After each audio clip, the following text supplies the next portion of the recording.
Welcome to another episode of Trashy Divorces. Sunday Garbage Day. Trash Can Sunday. Before we take the garbage out, yes, let's do some shout out love. Let's do the love before we throw it away. In praise of patrons, is that what you're saying? Who is in our magic Patreon mirror today? It's been a lot of fun this week at Patreon. It has, in the magic mirror, we have Natalie, Sherry, Shelley, Anna, Laura, Satchmo. Great name. John, Kelly, Mary Payne of Pain in the Pod. Of Pain in the Pod. Stay tuned for my story. You get a special little wink, wink, nudge, nudgy, Mary Payne. And Gigi and Lauren.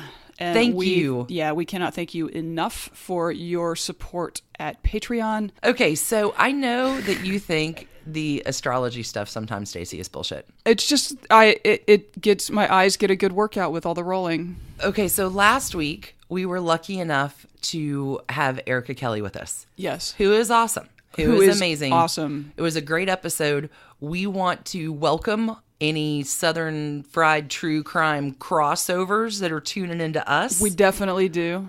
We have a body count this week. We really do have a body count this week.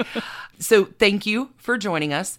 But I was gifted, because this came up on Southern Fried True Crime page, and I just want to make it clear to the world in general that it is not my typical habit to give out opal rings.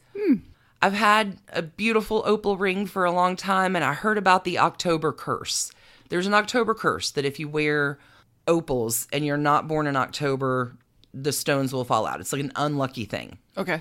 I have had this ring 20 years. I have worn it exactly all of one time for 45 minutes, and I lost an opal. So it has been in a jewelry box. And as a Leo, I don't really skirt around many Scorpios. They don't come into my... And I have been waiting for the very right person to...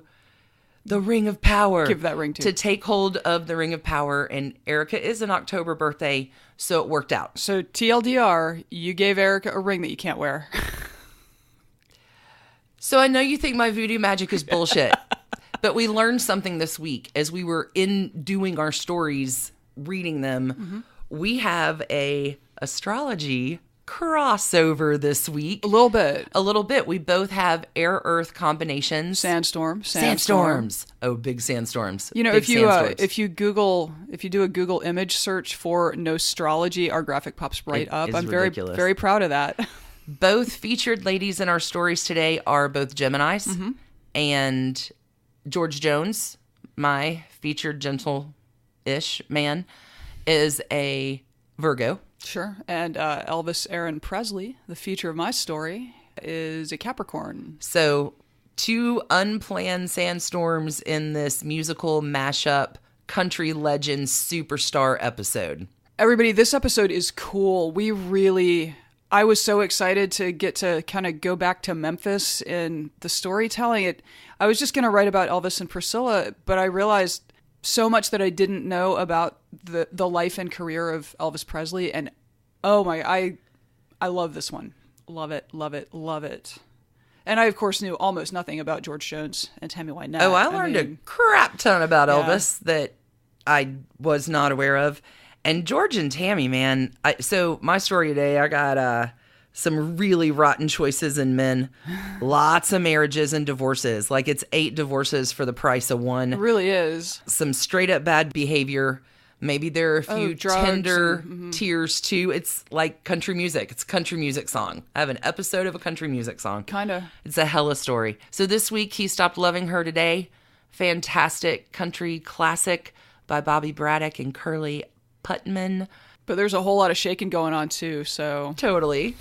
Hey, you ready for Trashy Divorces this week? Let's do this. Let's do it.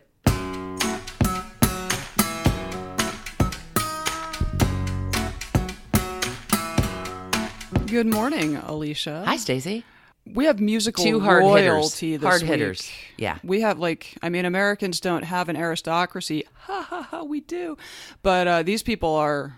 Heavy hitters. These are heavy hitters. Heavy hitters. You ready for my... Yeah.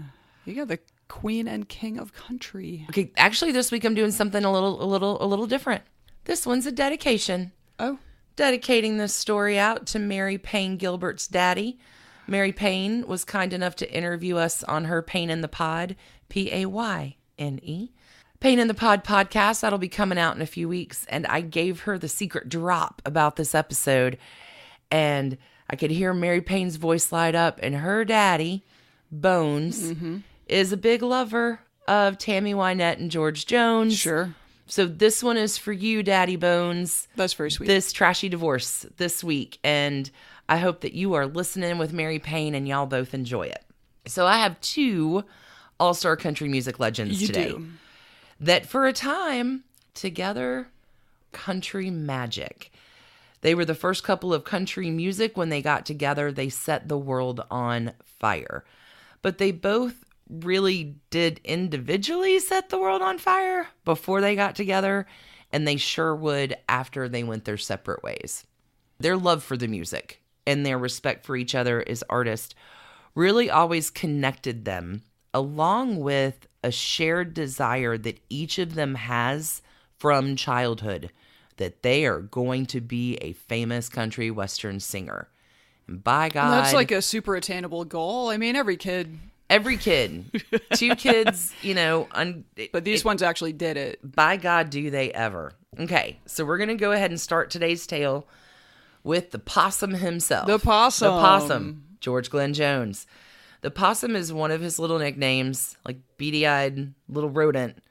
Great. I mean, he does kind of have little beady, looks a little bit like a possum. Okay, we caught a baby possum in Frida Biscatlow's outside yard cat food. Very cute. It was very fucking cute. Eaten away the other day. So this whole possum thing, like, yeah, rabid animals, but God, if they're not a little bit cute too, you're going to see this with George Jones. Anyway, possums, I don't think can carry rabies. On the subject of rabid animals, I think. Okay, good. Well, less harmless than you think, but they eat ticks. Bad too. reputation. But they're really handy to have around. They're really cute. Well, maybe that's George Jones. So he's also going to attain another nickname, No-Show Jones, but that doesn't happen until a little later. Down the road. Okay. So George is born September 12th, 1931, youngest of 8 kids. Yikes. Wait, so he's the baby in a family of... Baby in a family of 8, Texas family. And he's kind of from this outlaw area of Texas. Like they kind of have their own rules and their own pact. If you get away from this area, like it's described pretty shadily. Like it's an outlaw outskirt town, maybe 800 people, kind of in the outskirts of Texas. Huh. So his dad is hardworking, hard drinking. Mama just wants little George to sing in church. Aw.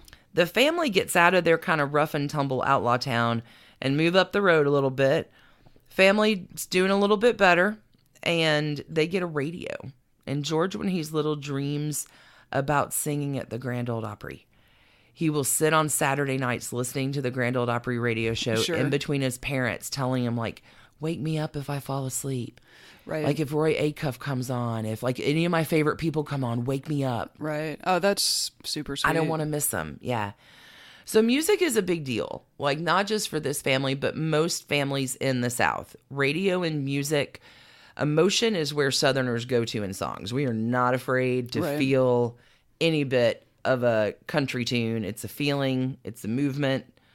Hymns and spiritual songs are going to become honky tonk and rockabilly and rhythm and blues and rock and roll. Like this is a whole other episode, but music is a big deal. That's what I'm trying to root this down into. Sure. And George's mama finally gets him to go to church. They give him a guitar, and George heads on down and plays at Brother Burl Stevens's Baptist Church with Sister Annie. Sister Annie teaches George like 3 chords and some hymns, so he is on his way. Yep. He is practicing, he's playing, he's singing with God and along with his heroes, Hank Williams and Roy Acuff. Sure. Okay. Economic prosperity is hitting this area of Texas, and the family does a little bit better and moves to Beaumont. And George, now that he knows 3 chords, been practicing a little while, decides to try heading on into town on Sunday because there's nothing to do after church. And busks on the street corner, comes home with $27. It was the most money he's ever seen in his life. Like this is late 1940s, like 47, 48. You know, like he's that's a teenager. That's a decent amount of money. He's like, I am going to do this thing. This is meant to be. Yeah. No, that's probably like a couple $100 in today's dollars. Like more money these days. Like, whoa. Yeah. So he makeshifts a little recording studio. He's trying to get something going. He gets a little notice locally. And he's dreaming of the dream. But oh, young love gets in the way of ambition for the first time, but nowhere close to the last in this story. George meets and marries his first wife, Dorothy. They are together just long enough for Dorothy to get pregnant, for them to split up, and for him to need to find a way to afford child support. Oh, my God. Yeah. So well, George... hey, good for him stepping up. Yeah, totally stepped up. At the time, I think it was pretty easy to disappear. It's not like the state was going to chase you down. That's it. George joins the military. Oh, wow. And goes overseas. God, there are a lot of parallels. Yeah, no, it's... really, and their ends are not the same between our stories, but they just could by have the grace of God easily been. Yeah. Okay. So George comes on back from service in 1953, but you have to remember 1953, New Year's Day, opens very sadly. It is the death of Hank Williams, who died New Year's Day, dead from heart failure and hard living. So George is devastated by this news overseas. Comes home in 53. He's still playing. He joins up with this new label, right? Because in the early 50s, everybody had a record label. We have plastic. We can make records. We have this is a radio. It is all happening. It was fertile ground. Okay. General overall life lesson, team. His producers at Starday are like, George, quit imitating Hank Williams and Roy Acuff. We know they're your bro dudes. We like him too, but you gotta find your own sound, man. And it takes a while. Like George works on finding his own sound, and he's gonna go through a lot of different stages from the early 50s, really for about the next decade. But it takes a while. But George finds his own sound, and now everyone in country music is like, George Jones, that's the sound of country music. Like if I could just sound like that. Well, and that's the thing. I mean, you put out something original, and I mean the whole world takes notice, right? And you can't help but have him. Like there you go. He's trailblazing. My point is, y'all make your own kind of music. Use your voice. Be you. You're the only one with the voice you got. Do it like you mean it. Sing like you believe. That's the story. Yeah. Anyway, George heads on up to Memphis, where it's all happening. Memphis. Country music is getting a little knocked out of the way by this rockabilly dude bro, Elvis, who's making his entrance on the scene. And George kind of gets into some rockabilly, but it's not his thing. He's embarrassed by it. He gets his first real hit in 1955. Why, Baby, Why? It's good that he has a hit, because Starday is like, George, come on. Like his last 4 records have failed. Yeah, you need to make us some scratch here, or this is just not going to work. Yeah. That's it. But George has a dream. Sure. And that dream is to be at the Grand Ole Opry in Nashville. Oh, nice. So he's increasingly in demand as a concert performer. He really does learn the ropes. He gets a gig down at Louisiana Hayride. Sure. He's meeting and playing with Elvis. This features in my story too, yeah. With Johnny Cash. Wow. Johnny Cash actually has some interesting things to say about George Jones, and how Johnny Cash talks about how he learned how to laugh through the pain by George Jones. And Johnny's like, when your pain is self-inflicted like George's was, you got to learn how to lighten up. I mean, go ahead and talk about, even at this stage in his life, what kind of passes. He's fucking possum, man. Right. What kind of passes he's given. So here's George Jones. He is an opener for like Buck Owens. Buck Owens is the headliner. The reason people are coming to see the show. And George keeps talking to him like, man, why don't you let me go on and close some nights? Like, why don't you open and I close? Yeah. And Buck Owens is like, did you see the sign that said, now appearing Buck Owens? Like, that's not the way it works, buddy. So one night George decides like, all right, dude, you really should let me close. All right, if you're not going to, I just want to let you know that my show tonight's going to knock your socks off. You're not going to want to miss it, because after you see my opening act tonight, you're not going to want to go on stage. So George goes out and does his opening act, which is all of Buck Owens's headline act. Oh, shit. In the opening Oh, my God. act. So he plays Buck Owens' full set. Entire set. Jesus and Buck Christ. Owens is on the side of the stage just like, you motherfucker. Right? And like George Jones walks off, he's like, told you. Yeah. He gets away, like, you still hear. Was he fired from the team? No! Wow. So he must have a Be charm. like charming AF, right? Yeah. Wow. All right. So he's learning some lessons, taking some knocks on the road, running his own scene. And he finally, after a few years, gets invited to the Grand Ole Opry to play. Right. This is a huge deal. Huge deal in country music. George Jones, like, my dream is coming true, goes on stage singing his big hit, bombs it. Nobody knows his big hit. Like, really? Grand Ole Opry's like, okay, well, like, maybe next time. Tough room, man. Tough room. And George heads on back to the Country Music Jubilee, kind of like the Louisiana Hayride, like another thing. To round out the 50s, he tours all through the 60s. This is probably when the Buck Owens thing is. Music is his life.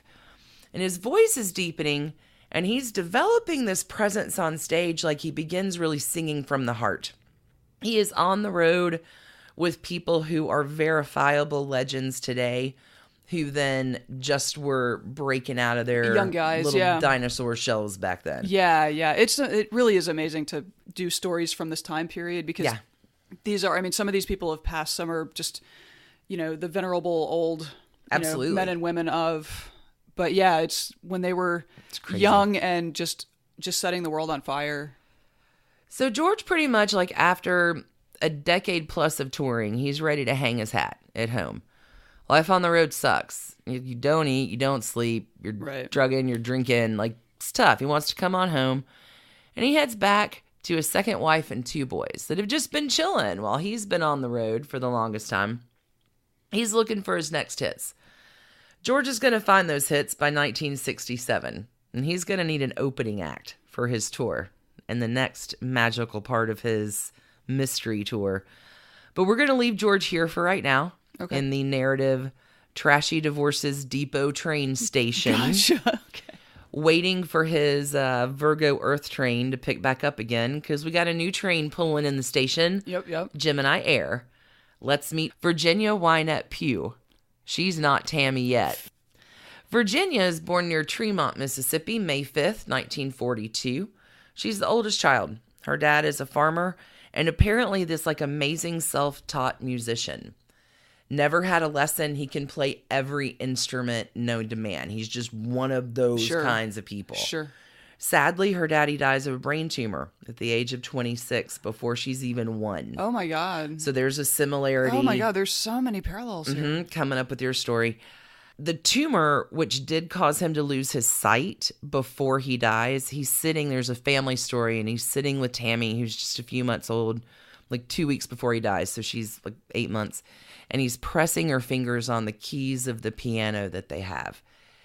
And he makes Virginia's mom a promise. If she has any musical talent, you will do whatever it takes to get her lessons so she can pursue this and promote it. You got to 100% promote and encourage this.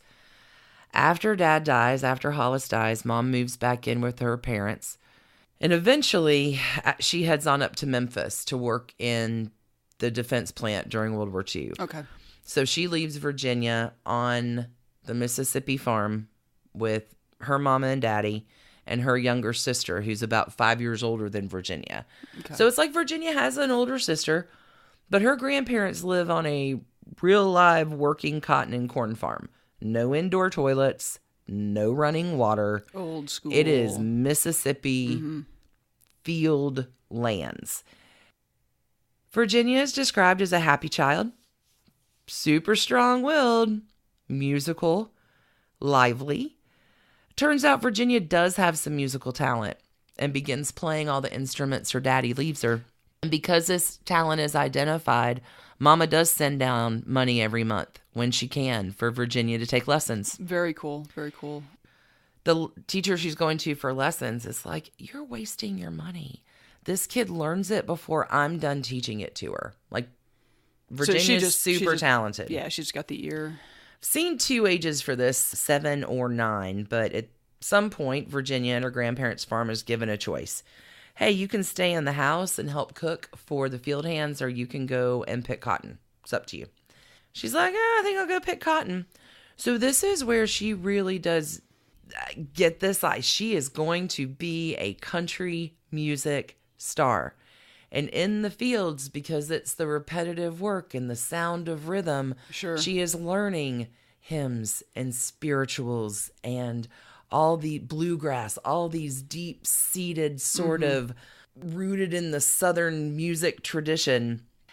Also at this point, George Jones is like 11 years older than her. So he's getting a little play. I see. So he's becoming famous. So she's hearing his music as well.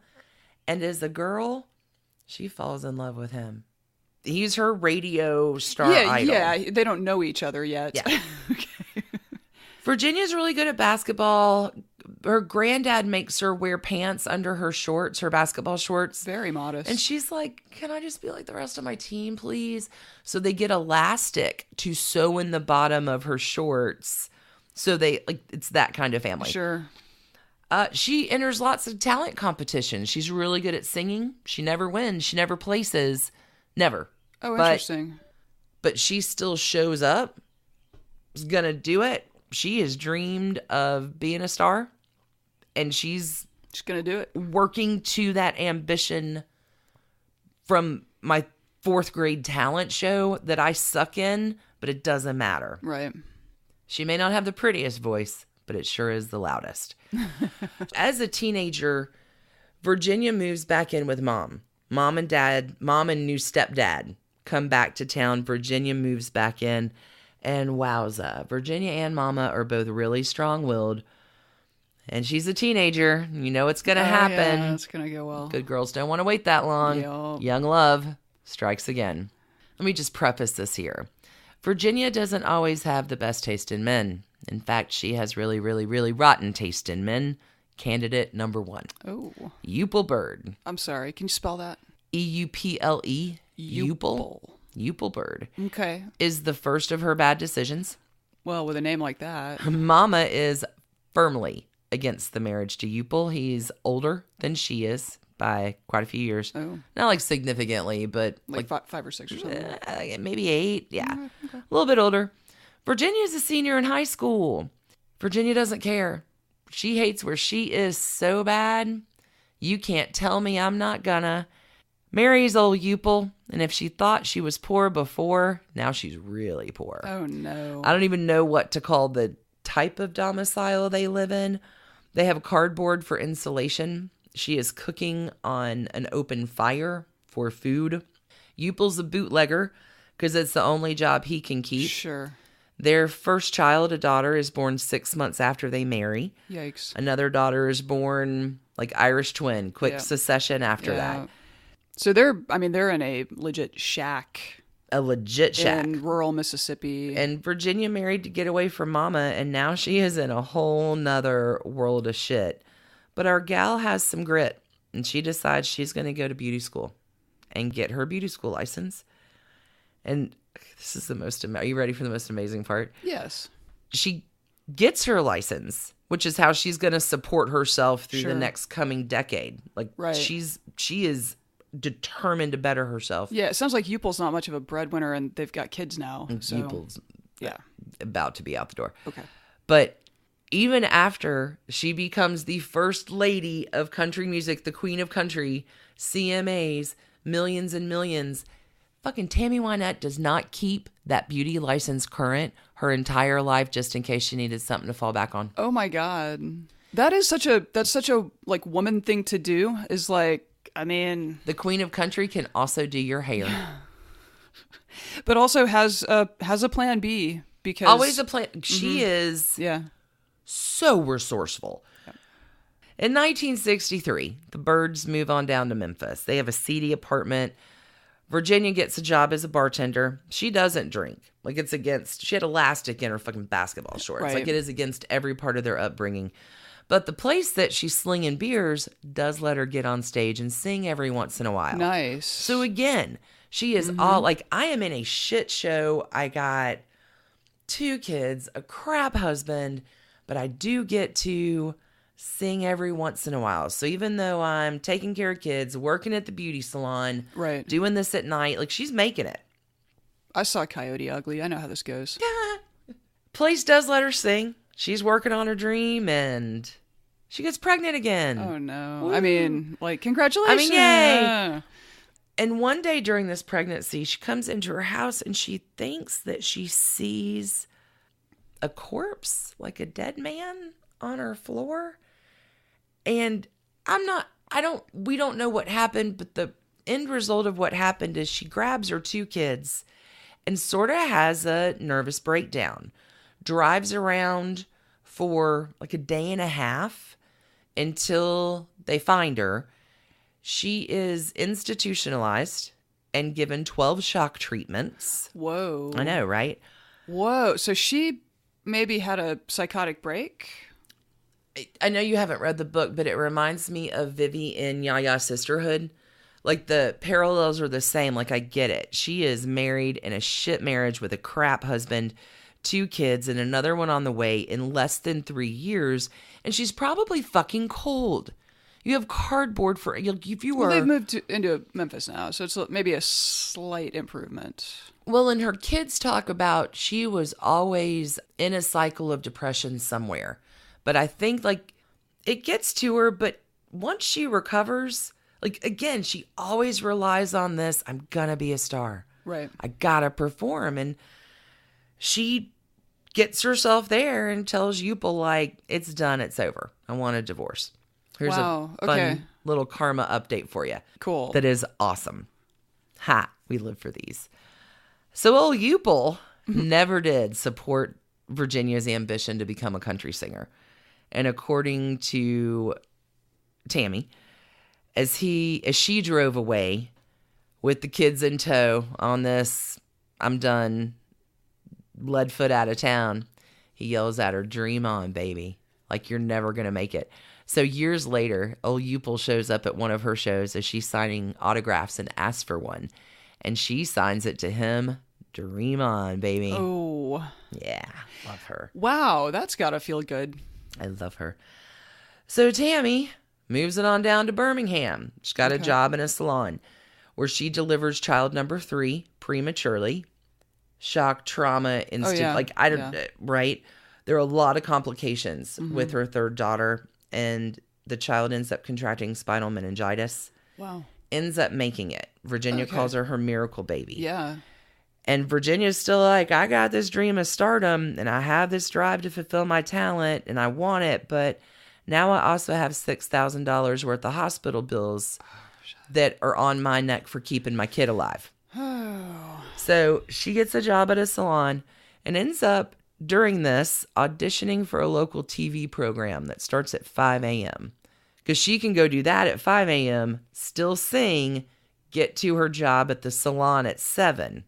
Exactly. Auditions. They love her. She starts to get 200 or 300 letters a week at the station. Really? Why don't you let that girl sing more? She can't sing more because she has to leave to go work her next gig, right? Hustling.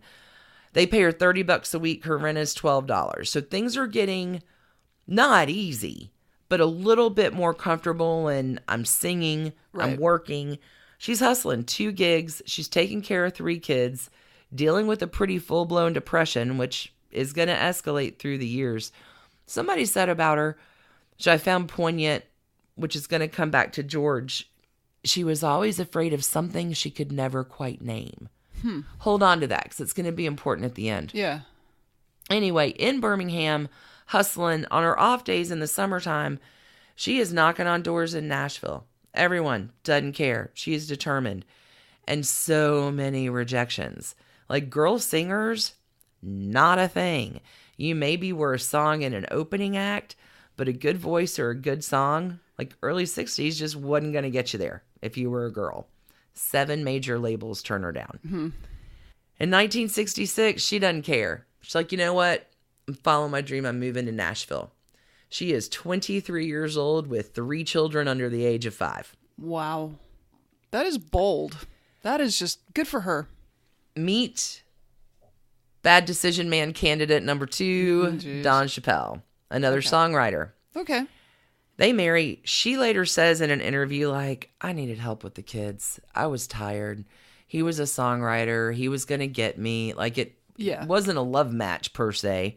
Yeah, he's at least not going to be like, dream on, baby. Yeah, you know, well, he's going to, right? You find the opposite. Yeah. It's Elizabeth Taylor. You find the opposite of what you just left. But he ends up really unsuccessful in his own music career and latches onto her music career. Like putting his name before hers on the bus, like it's a duo act, but it's not. Oh, yeah. She is traveling with kids, driving the bus. Like, I don't know. He's getting all into controlling her business, and that's going to be a problem soon. She's got a really loud voice. She can really sing, but she doesn't really have a whole lot of presence. She's super shy, like super restrictive. Like you know, she's determined internally, but you're not seeing her outside transformation yet. Right. She doesn't care. She goes to see, not as legendary as he will be one day, record producer Billy Sherrill.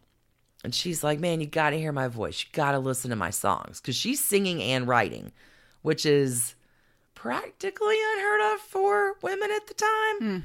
I mean, it's a big thing if it's a country western male singer, but women? Right. No, it's the Nashville machine. Yeah, exactly. They're writing out songs every hour. You're Still, not writing your own shit. Yeah, to this day. I mean, plenty of musicians write their own shit, but there's a whole songwriting industry up there. Exactly. So you got to hear my voice. Listen to my songs. And he thinks they're great, but he's like, man, you're kind of terrified. You're not, I can see how you could get there, but you're not quite there yet. Find me the right song. Find me the right song and come on back to me. Right. But 2 weeks later, he calls her. I may have found this song for you. It's a song called Apartment Number 9. It is her first hit. Gets her noticed. Nice. But here's the next thing. Your name is Wynette Bird. You cannot be named Wynette Bird. Like, we got to do something different about this. So, cute as a button, Debbie Reynolds, Trashy Divorces, Gold Star heroine, is starring in the Tammy movies with her little blonde ponytail. Okay. And that's how Virginia wears her hair. And a la Welcome to the World, Tammy Wynette. Gotcha. Okay. Okay. So, let's get back to the Trashy Divorces Depot. Platform number intersection. Right, where we've left George Jones. Just needing to crank out some hits. Gonna need an opening act. And Tammy is now cracking out some hits. And what do you know? George Jones hears her. She doesn't sound like all the other girls. She's got a different voice. And he's kind of hooked by the voice that he hears. And what do the people want? The people want Tammy on tour. So George Jones is like, hey, you want to go on tour? And she's like, fuck yeah, let's hit the road. So 1967, Tammy Wynette had a transformation. The studio is done. Her looks, her ponytail. She is touring with the poster on her wall. Like scooped up by Nashville and living the dream. In the loving arms of country living music. The dream. On tour, loves the travel. First the kids are there. Then they're not. Then the husband's there. Gets a little bit more controlling. And she's been in love with George Jones for years. Right. Now she gets to ride around with him and hang out with him every day. Play music with him. And which is play music. Gotta be their favorite thing. So in a show, one night, the guy she's supposed to sing like one of her most famous duets with gets snitty and bails on her. And George Jones, for the first time, but not the last time, strides on out. Come on stage to save her. He doesn't know the song. Aw. And he looks over, he's like, what's the first line? She gives him the first line, and there he sings it away, and she sings, and he ends up doing the entire duet, and Tammy is freaking out, like, I can't even believe this is happening. I can't believe this is happening. Yeah. But he has rescued her. It's on. And they talk after the show and start to do some musical stuff together. They get a little closer, but it is all about Like George Jones is like, once we started singing together, it was like their two voices are really, really magical when it comes to two voices and playing off each other. But it's a musical connection. Two kids, stars, have wanted to be stars. Their voices sound great together. You get all this pent-up energy and everything that's building, and it has to go somewhere, right? Okay, I'm going to tell you where it's going to go. Okay, where's it You ready? Yeah, tell me. So one night, Tammy invites George to dinner. They're back at home in Nashville. Or George and their manager happens to stop by. I don't know. The two stories vary in details to the incident in question, but the incident in question always is the same story. Tell me. Hubby number 2, bad decision man number 2, controlling jerk Don, is getting nasty. He is drunk. He is calling Tammy some inappropriate names. Yikes. And George Jones, like in front of... Oh, yeah, in front of George Jones. Who's sitting at the dining room table. And who is now a champion of Tammy Wynette. Oh, 100% on board with the Tammy train. Yeah. Right? Like, George is like, this is the most amazing musician I've... Right. Way to show your ass there, hubby. Oh, no, it gets worse. So, Don is drunk, George is drunk, Tammy's drunk. Oh. Everybody's a little drunk. Oh, that makes everything better. So, hubby number 2, kind of calling Tammy some names that George does not agree with. And he's like, hey, bleep, bleep, bleep, bleep, bleep, probably, don't ever talk to her like that. And Don's like, what are you going to do about it? She's my wife. George Jones stands up and lifts the dining room table with him, tosses it upside down to where it shatters the heavy plate glass window in the dining room of the home. Dang. And says, she's not going to be your wife for long, bucko. I love her, and I think she may be in love with me too. And turns to Tammy and says, is that right? And Tammy says, yes, I am. Oh my God. They each... What a superhero moment. Oh my God. They each go into a bedroom, like each have carrying one kid. The other one's out in tow. They get in his burgundy Cadillac and drive off, and she never looks back, and their love affair begins. Oh my God. Isn't that...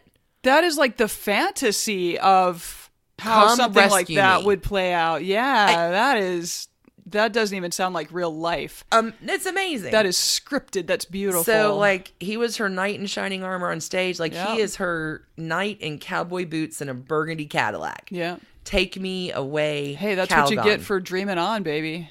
Is that right? So they're all about each other and all about the music. So she's in the process of divorcing the husband. They're together. In 1967, Tammy has 4 number 1 hits. One of them, DIOVRCE, our Trashy Divorces theme song. Yeah. She's writing all these songs about the, acceptance of a woman's lot and the pain that goes along with it. She is just killing it. Co-writes Stand By Your Man in 15 Minutes with Bobby Braddock.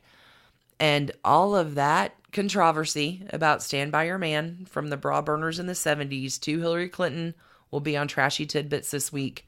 No time for it right now. Sure. Tammy's writing anthems for women of the times, and she is rewarded for this. She wins Country Music Awards Female Vocalist of the Year 3 years running, 1968, 1969, and 1970. And she's in love with George. Sure. George pays a crap ton of money to break his contract and record with her. Now they are both recording with Billy Sherrill. Nashville tongues are wagging and the public loves all of it. And they are loving each other and the music they're making together. And in February of 1969, they marry. And third time's the charm. Is it? At least for a while. The first couple of country is on top. George buys Tammy a home as a wedding gift in the Oak Hill area of Nashville called First Lady Acres. Even after Tammy finds legendary fame as a singer, she keeps a crystal bowl full of cotton in the foyer of her home to remind herself of her days picking cotton in the cotton field. Yep. Like, just like she keeps her beauty license, she keeps a bowl of cotton around as well. He adopts her daughters. They have another child together. They are like the Burton and Taylor of the country world. Lots of hits together, riding high. But let's go ahead and talk about what everyone knows is there. Old Possum, kind of a bad boy. It's well known how much he likes to drink, but Tammy, she's not so worried. She knows he has some issues. He only drinks because he's so unhappy. But now that she's around, Oh, yeah. she utters the famous last 4 words, which are, I can fix him. Yeah, don't. It's like a trashy divorces red flag waving. I can fix him, which she does for a little while. Like, the kid helps. He cleans up his act, and he does a while as like the family man routine. But the dream is about to get crushed by not always your best friends, drugs and alcohol. Oh. Okay, so I get it. Both of these two have grown up hard situations, have achieved their dream. They are battling with their own private Idahos individually. Addiction is going to come for them both. Tammy, who has medical problems after a hysterectomy, but is always kind of ill, gets hooked on pills. But the doctor told me to, so the prescription makes it fine. Yep. Recurring theme. Yep.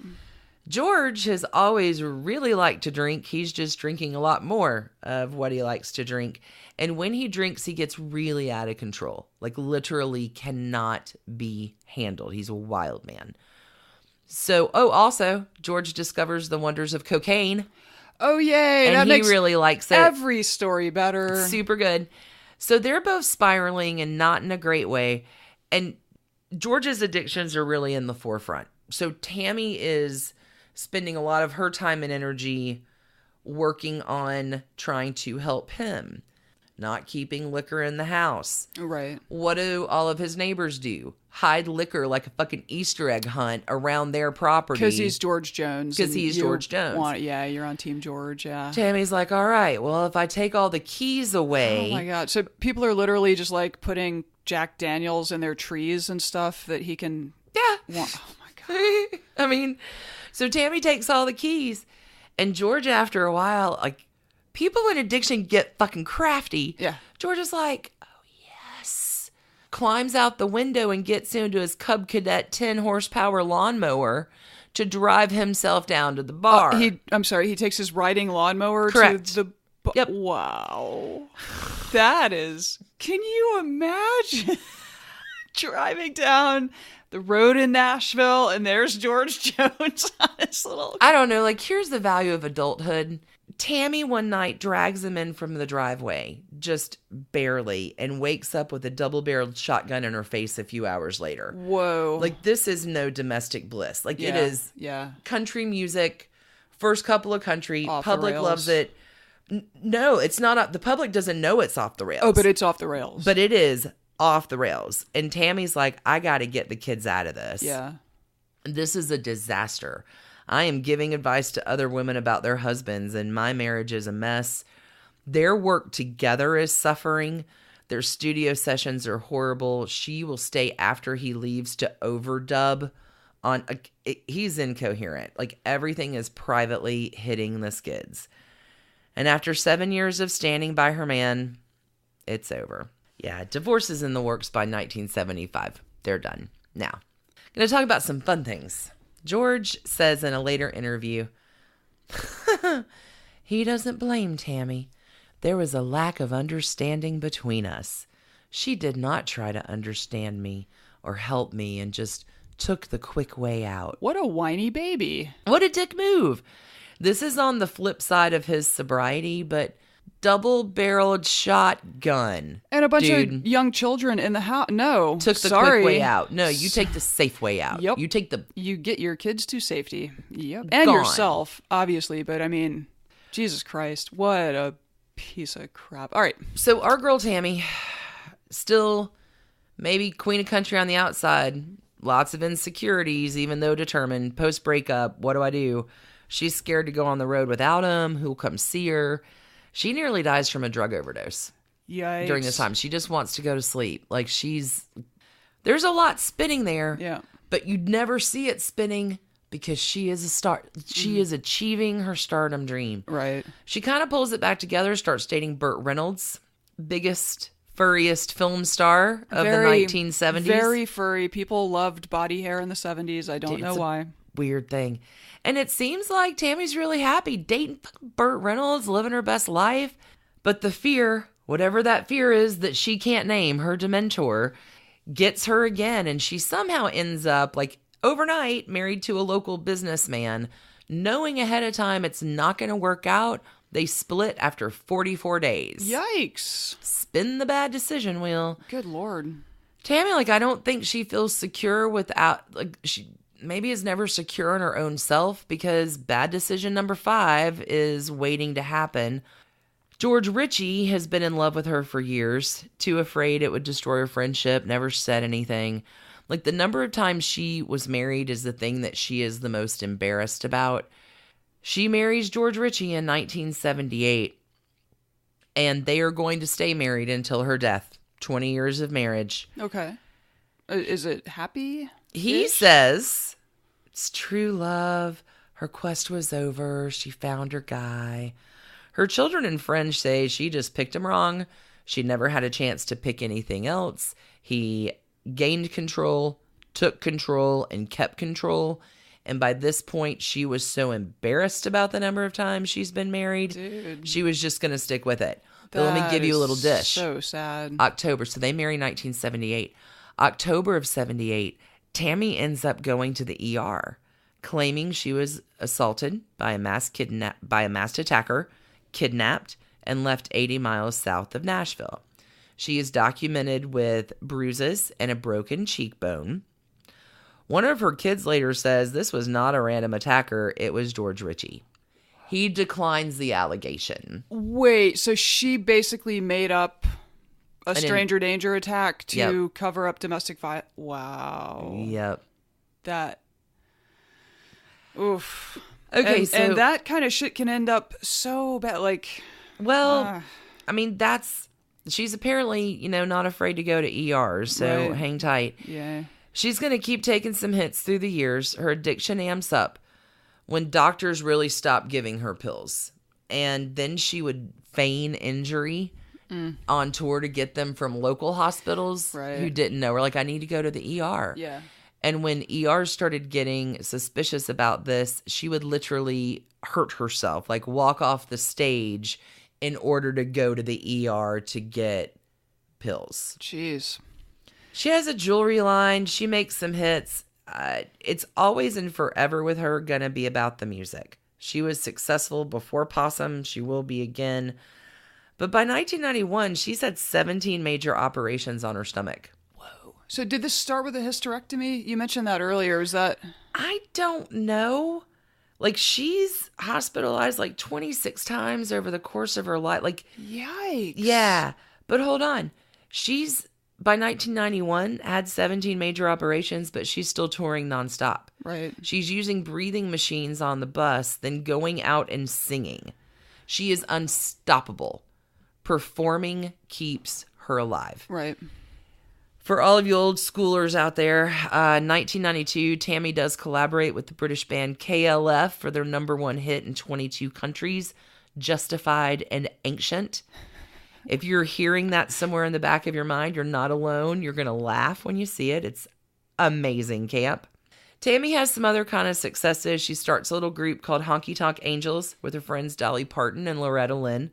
They released an album in 93, and like you wonder where the idea of trio came from with Dolly, Linda, and Emily. And this is her life, like performing surgery.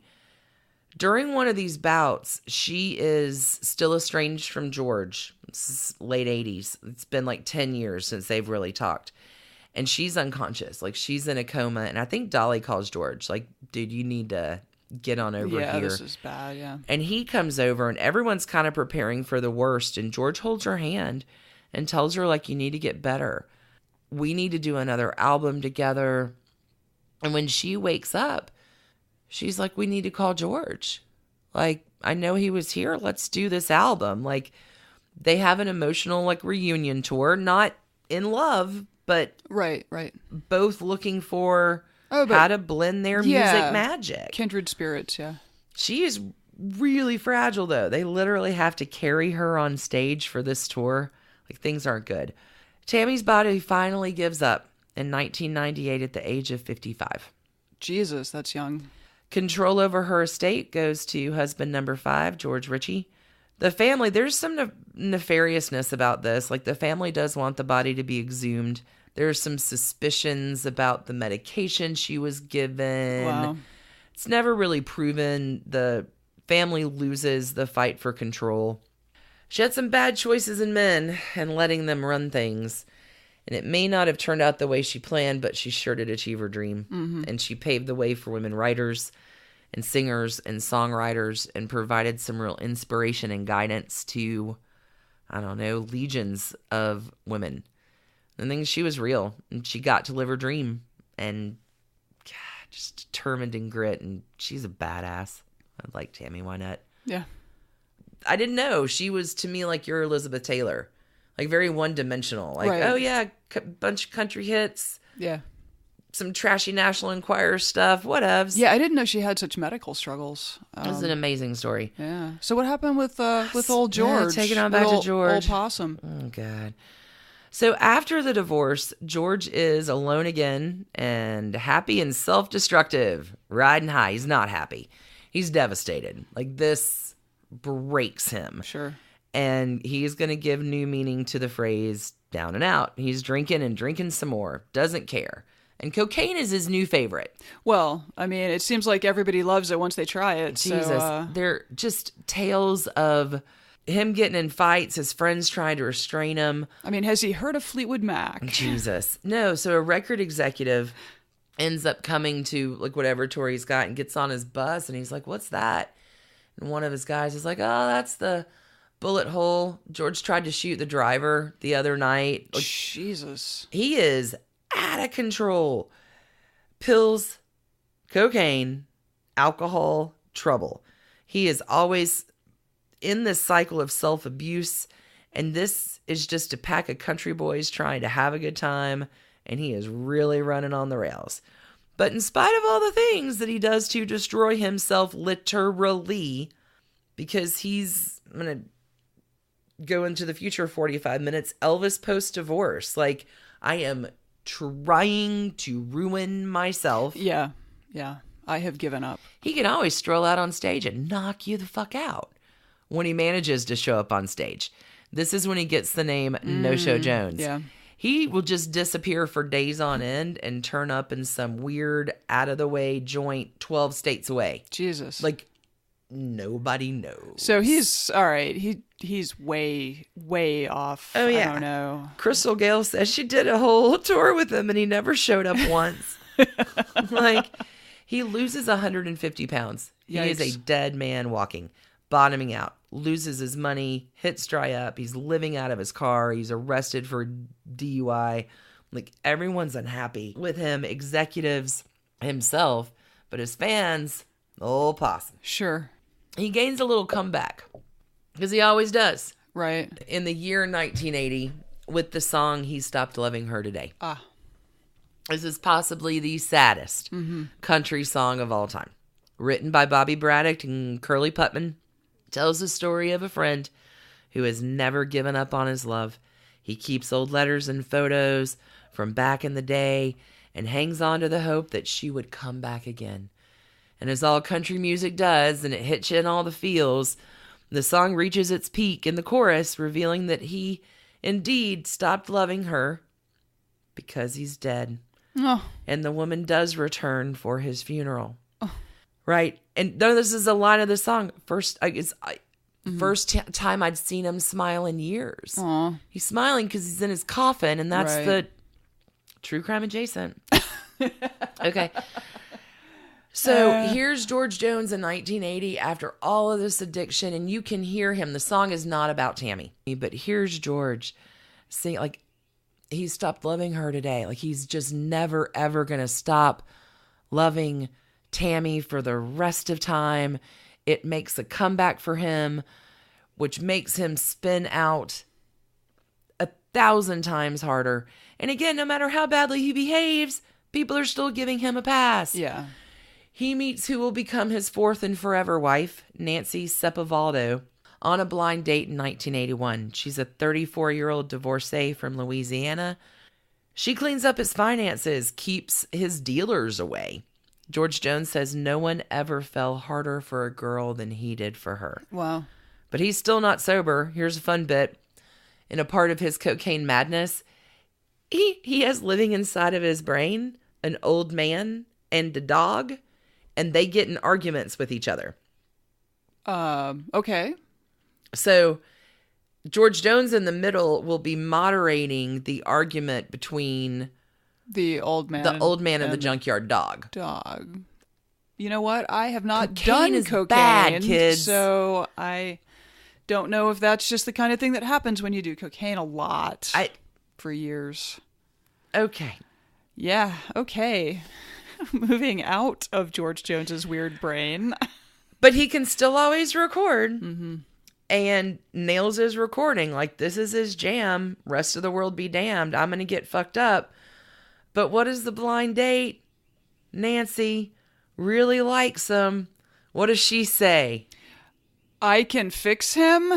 My God. I'd heard the horror story, she says. Yeah, I bet. But I'm of the opinion you don't believe it until you see it. I ended up seeing plenty of it, but we just clicked.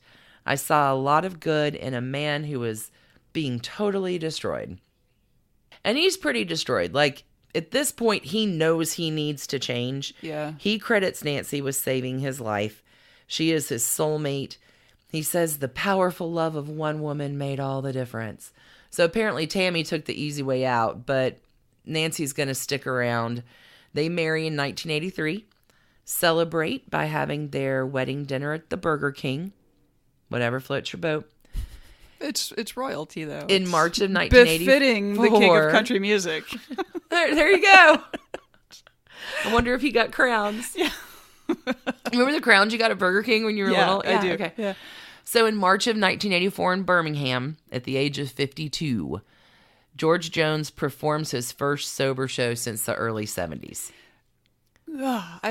Okay, now think about this. Remember Tammy running from something that she could never quite name? Sure.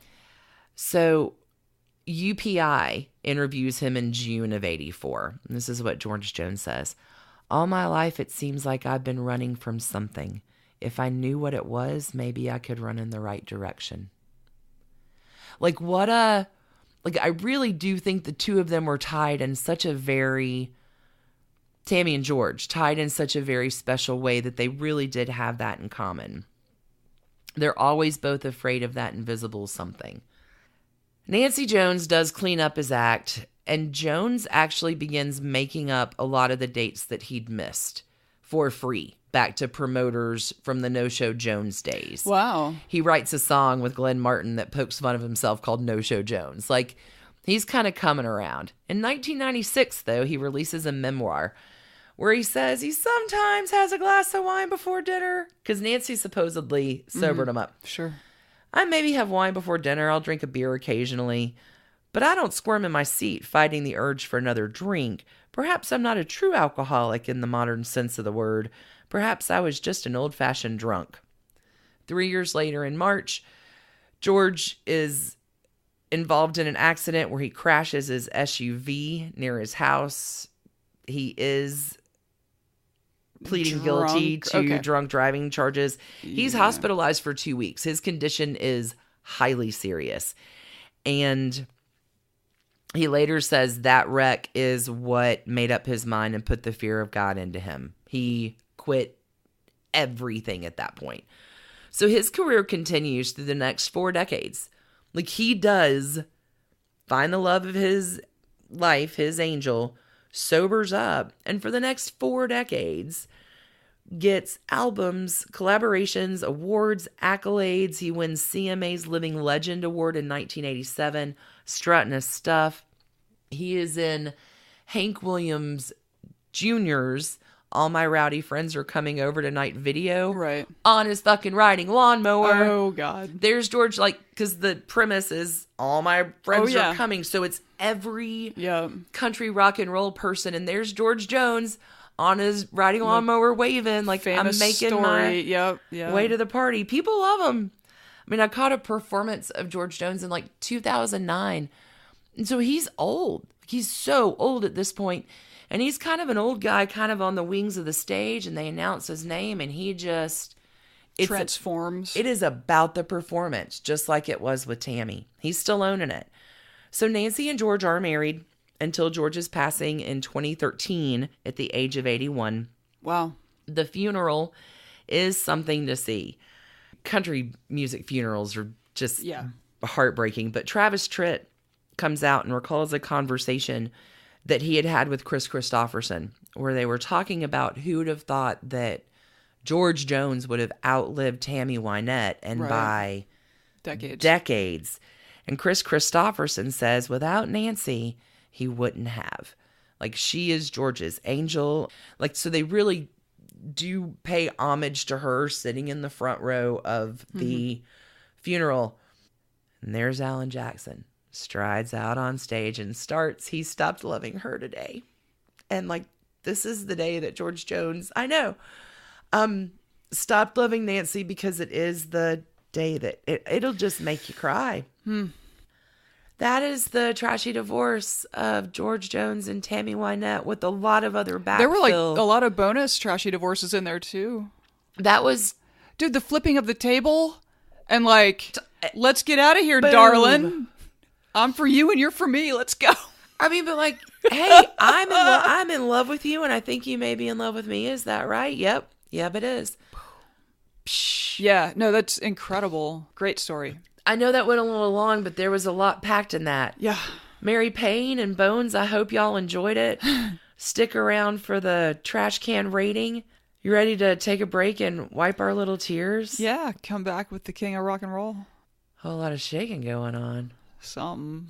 Can't get enough trashy divorces? Consider joining us over on patreon.com/trashy divorces. For $2, $5, or $10, you get access to all kinds of groovy stuff, in addition to stickers, your name in the magic mirror. This week in Trashy Tidbits, we talked about Martha Mitchell, everyone's favorite resourceful drunk dialer, interfering with not one but two Supreme Court seats. Lock up your ladies. We did an update on Anthony Weiner getting out of the pokey. Fun with Dunn. Dominic Dunn's rock bottom period. Whoa, so crazy. And for any Tudor fans, we are launching a new series this Sunday on the anniversary of the murder of Anne Boleyn called Trashy Tudors. Thanks so much to all of our Patreon supporters. Let's get on back to the episode. Stacy, you've got a Alicia, I got legend. I got the king of The rock second, and roll. the king of rock and roll. The king. I can't even wait for the story. The king. I'm gonna admit here that Elvis Presley is a figure I've always found sort of comical, just because I was born in '76. Like, by the time I was aware of who he was, he had already become long gone. Well, Yeah, he was dead. Yeah, but he had also just become a parody of himself. He had become a parody of himself, and this is partly his own fault because he surrounded himself with like horrible sycophants. Well, sycophants, and his manager, Colonel Tom Parker, was just a total grifter and turned his career into trash. Wow. Yeah, so... Tell me the story. Okay, so the king... Dude, Elvis Aaron Presley was born just poor as hell in Tupelo, Mississippi in 1935, January 8th, 1935. Okay. He's a Capricorn. Okay. He was one of twins, except that his older brother, who was born 35 minutes before him, was stillborn, which, you know, is still a huge issue in the South. Like, we just have not fixed our maternal mortality rate or our infant mortality rate. No, we haven't. Right. This was 1935? This was the Great Depression. Good when, times. You know. Yeah. Anyway, you can Google Georgia maternal mortality crisis if you want to be really upset. No, it's a crisis. Yeah, if you want to be really upset. Yeah. I encourage it. Okay. They lived in a 2-room house. His grandfather built this house for them. Then his dad got popped for check fraud. Oh. Was sentenced to 3 years. Only served 8 months, but, you know, the family lost the house, ended up living with relatives in Tupelo. Just they were on food assistance. They were as dirt poor as you can. They were as poor as you can be. But, they were good churchgoers. He got into music through the church, which it sounds like is the common. They all do. Mm-hmm. When he was 10 or 11, his parents were able to save up a little money and buy him a guitar for his birthday. Aw. So it'd be the only guitar that he owned until 1954. So, like, all of his early work, including his first and only appearance at the Grand Ole Opry, were played on a child-sized guitar. It's amazing. I mean, he was just dirt poor until he was a rock star. Like, the value of frugality. Like, Tammy Wynette keeping cotton in her house. There you go. I'm still going to keep my keeping beauty your beauty license. Yeah. Mm-hmm. Wow. So he played that guitar for like 9 years. Like, yeah. He made his breakthrough on a kid's guitar. Oh yeah. When he was 13, stroke of luck for him and the world, to be completely honest. Okay. The family, Dad is now an ex-con in Tupelo, which is not a big town. So Dad's out of prison. Yeah, Dad's out of jail, but I think he's kind of persona, like, who's going to hire an ex-con, right? So they moved to Memphis. Oh, it's all happening in Memphis. They head up the road to Memphis, which is, again, I cannot express, and I think this was like present in the Ike and Tina Turner story as well, what Memphis, as a person who grew up in the South, but not in Tennessee, I grew up in North Alabama, and Memphis, I've only been to and through like a couple of times, but it really has this mystique to me because I think the only place comparable is New Orleans in terms of where you get this sort of ferment of cultural change. And I guess the Mississippi River cuts through there. So it is a port city in a way. But anyway, Memphis just is, in my mind, a magical place in the 1950s. Segregated as fuck. Like everything that is bad, but there was something magical happening. So anyway, Shout out Memphis. Woo. Young Elvis Presley arrives at the age of 13, goes to high school there. They spend about a year just in renting room situations, like it sounds like they were pretty much always like one night away from homeless. Yikes. Again, this family just went through it. So after about a year, they were able to get into a public housing complex called Lauderdale Courts. Oh, good. And this apartment was the largest home they had ever lived in. And Elvis is a teenager?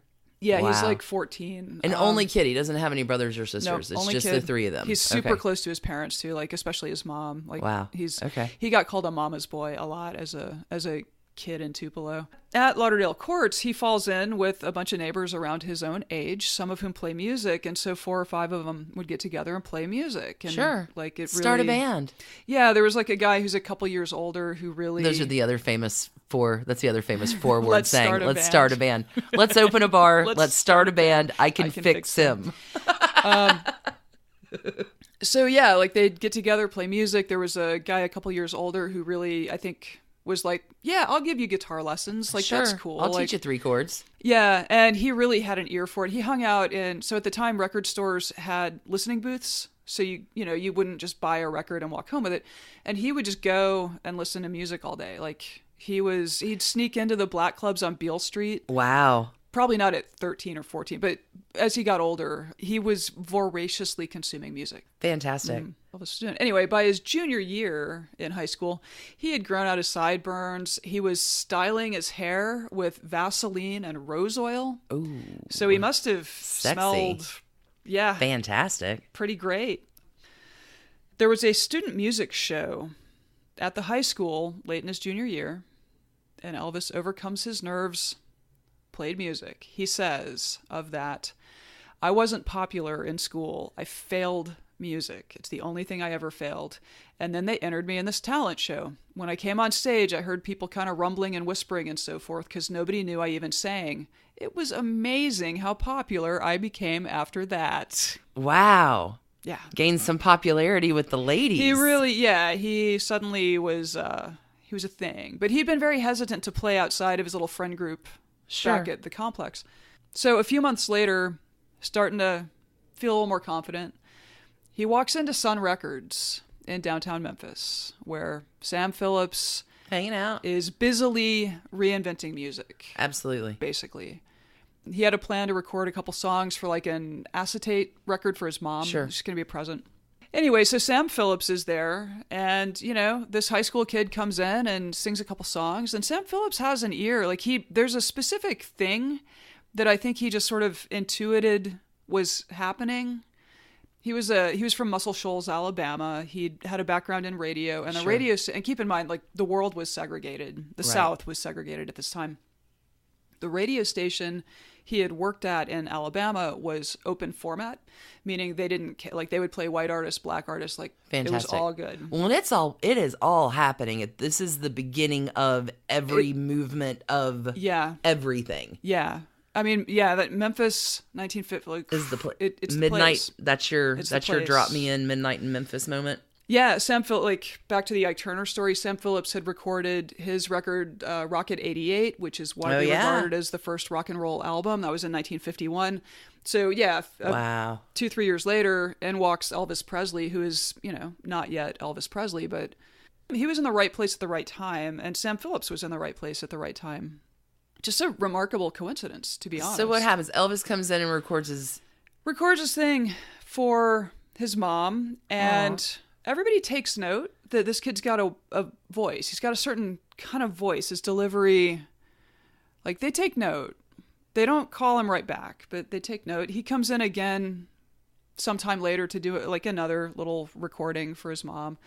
Like, they run into each other, and at some point Sam Phillips is like, hey, why don't you... I've got a bass player and a guitar player over there, and I like your voice. Why don't you sit down with them? You guys work something up, and we'll do a session one night. It's about a year later. It's July 54. So they spend hours playing various things, and it's awful, and it sucks, and it's terrible. Oh, no. And they're about to give it up. Like, there's just no magic happening. Oh, no. And Elvis just picks up his child-sized guitar. And just starts playing this 1946 blues song called That's All Right by Arthur Big Boy Crudup. It's a great song. And he's jumping around. He's Elvising for the first time. Like, he is just... One of the other musicians was like, he was just acting a fool. And so I jumped on the bass and I started acting like, just it's a having movement. Fun.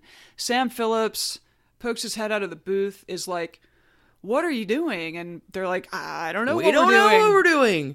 He tells them to back up, start over, do it and again. Keep doing it. So oh my God. He records it, gets it to a DJ at a local radio station. When it hits the airwaves, the phones light up. People are sending telegrams into the radio station asking who this singer is. Where is more music by this singer? So Elvis is eventually, brought to the radio station to be interviewed, probably, I'm guessing, that day or the next day. And he's shy. He's, radio is wildfire in the South at this point. Yeah. Like, you don't have, TVs are not in every home. You've got radio, and it is the common connection between the people. So, sign of the times, they made him, specifically, they asked him what high school he attended, because the schools were still segregated. And so to demonstrate that he was in fact white, because so many listeners, because he sounds black, he had a really black sound, which is what Sam Phillips had been looking for, was a white musician who could bring black music to white audiences, because white audiences would not accept black musician. Segregation sucks, dude. And so Brown v. Board of Education had been decided in May of that year, but Elvis went to segregated schools. Everybody in Tennessee and Mississippi at that time. Just speaking of trashy. Okay. So even more fun, this is a single record at the time, had an A-side and a B-side. Sure. And one of my very favorite genres of internet videos is when overall wearing, cat videos, beard having, moonshine swilling bluegrass bands cover a famous non-bluegrass song. One of my favorites is there's a bluegrass cover of Metallica's Enter Sandman out there. It just makes me happy. You're so adorable. I'm so adorable. So that is sort of the reverse of what Elvis did for his B-side of That's All Right. So Bill Monroe, it's funny, when I started to write this, I started to say he took the bluegrass standard Blue Moon of Kentucky, but at the time it wasn't a blue, it was 10 years old. Bill Monroe was perfectly active. So crazy. time machine. Anyway, so he takes Bill Monroe's Blue Moon of Kentucky, which is just a bluegrass song, and he turns it into a rockabilly song. Oh, wow. And like nails it. And so Sam Phillips is just in heaven now. Like, this kid is golden. And so he like slaps together the single, puts it out. This launches Elvis's career. So they book live shows, and Elvis is, as a performer, like, it takes him a while to get super confident about it, but he is constantly testing stuff like the leg shake, the hip wiggle, all of those things. And like, basically, if the audience reacts, he keeps it. If they don't, it's in the show. He just keeps on trying new stuff. And so this is how, because he's playing constantly. He's like, developing his chops as a performer. Yes. So in October 1954, Elvis Presley arrives at Nashville's Grand Ole Opry. Oh, he's going to get his big chance. And he is going to step onto the stage and be embraced and be a by hit. The gatekeepers of country number one music, country, and pulled in close. Sure. And held tight in the bosom of it's country. Totally going to happen. No, the audience is polite. Ooh. They're cool on Elvis Presley. Reception. It was a little chilly. The manager tells Sam Phillips that Elvis is not a good fit. He's a little too for the Opry. Controversial. He's a little too extra. For the Grand Ole Opry. Yeah, and I do think, because in the way that George Jones and Tammy Wynette were pulled into the loving arms of the country music establishment, and it sounds like their careers were run in a pretty professional way that kept them focused on music. Right. Elvis wasn't. There was no rock and roll establishment to embrace him. So he ends up building it with Colonel Tom Parker, grifter of grifters, who really... Can we just give him his own trash can rating at the end? Okay, great. I'll tell you more about him too. Perfect. Tom Parker's a weird dude. So fortunately, there was an alternative to the Opry. Down in Shreveport... Oh, yeah. This is where the Louisiana Hayride show, where George Jones also was playing with Johnny Cash and all that. So the Louisiana Hayride was a radio, well, I'm sure it was a live show, but it was broadcast to 198 radio stations in 28 states. So, yeah, it had reach, right? And again, radio at the time in rural America was how you got the world in your home. So the Hayride was really a much more raucous scene than the Opry, and welcomed a big variety of styles than the Opry would ever have imagined. So Elvis performs at the Hayride, and they sign him to a 1-year contract of every Saturday night he's going to play the Hayride. And during the week, he's touring. Tour around. Okay. He's heading back to Memphis to record with Sam Phillips. His success posed a problem for like music writers, for white music writers, and a little bit with radio stations, because Elvis was just race mixing in music. Country stations wouldn't play him because he sounded black, and R&B stations wouldn't play him because he sounded hillbilly. Oh, wow. And so he had this writers were really struggling with this, he's got like some country stuff happening, but also R&B, and it's just a weird blend. Ugh. Because he was using music in a way that really just was a frontal assault on... But can you imagine, like, being the first guy to do it and be so stuck in that restrictive... Well, the first white guy, because Ike Turner already did this.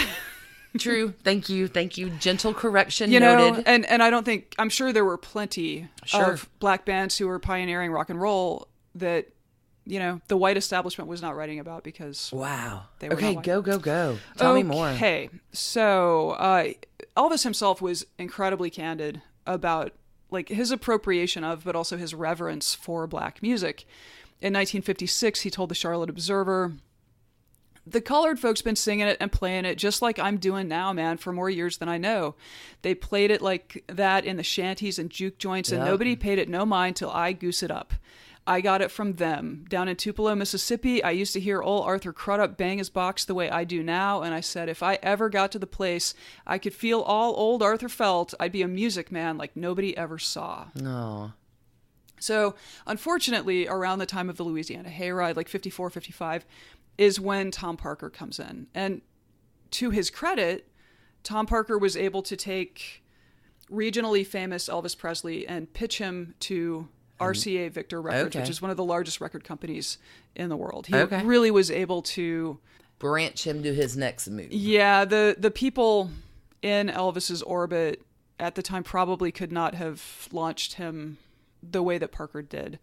So it's a shame that Parker just wasn't a better human over time. So Elvis's debut record for RCA comes out on March 23rd, 1956, just titled Elvis Presley.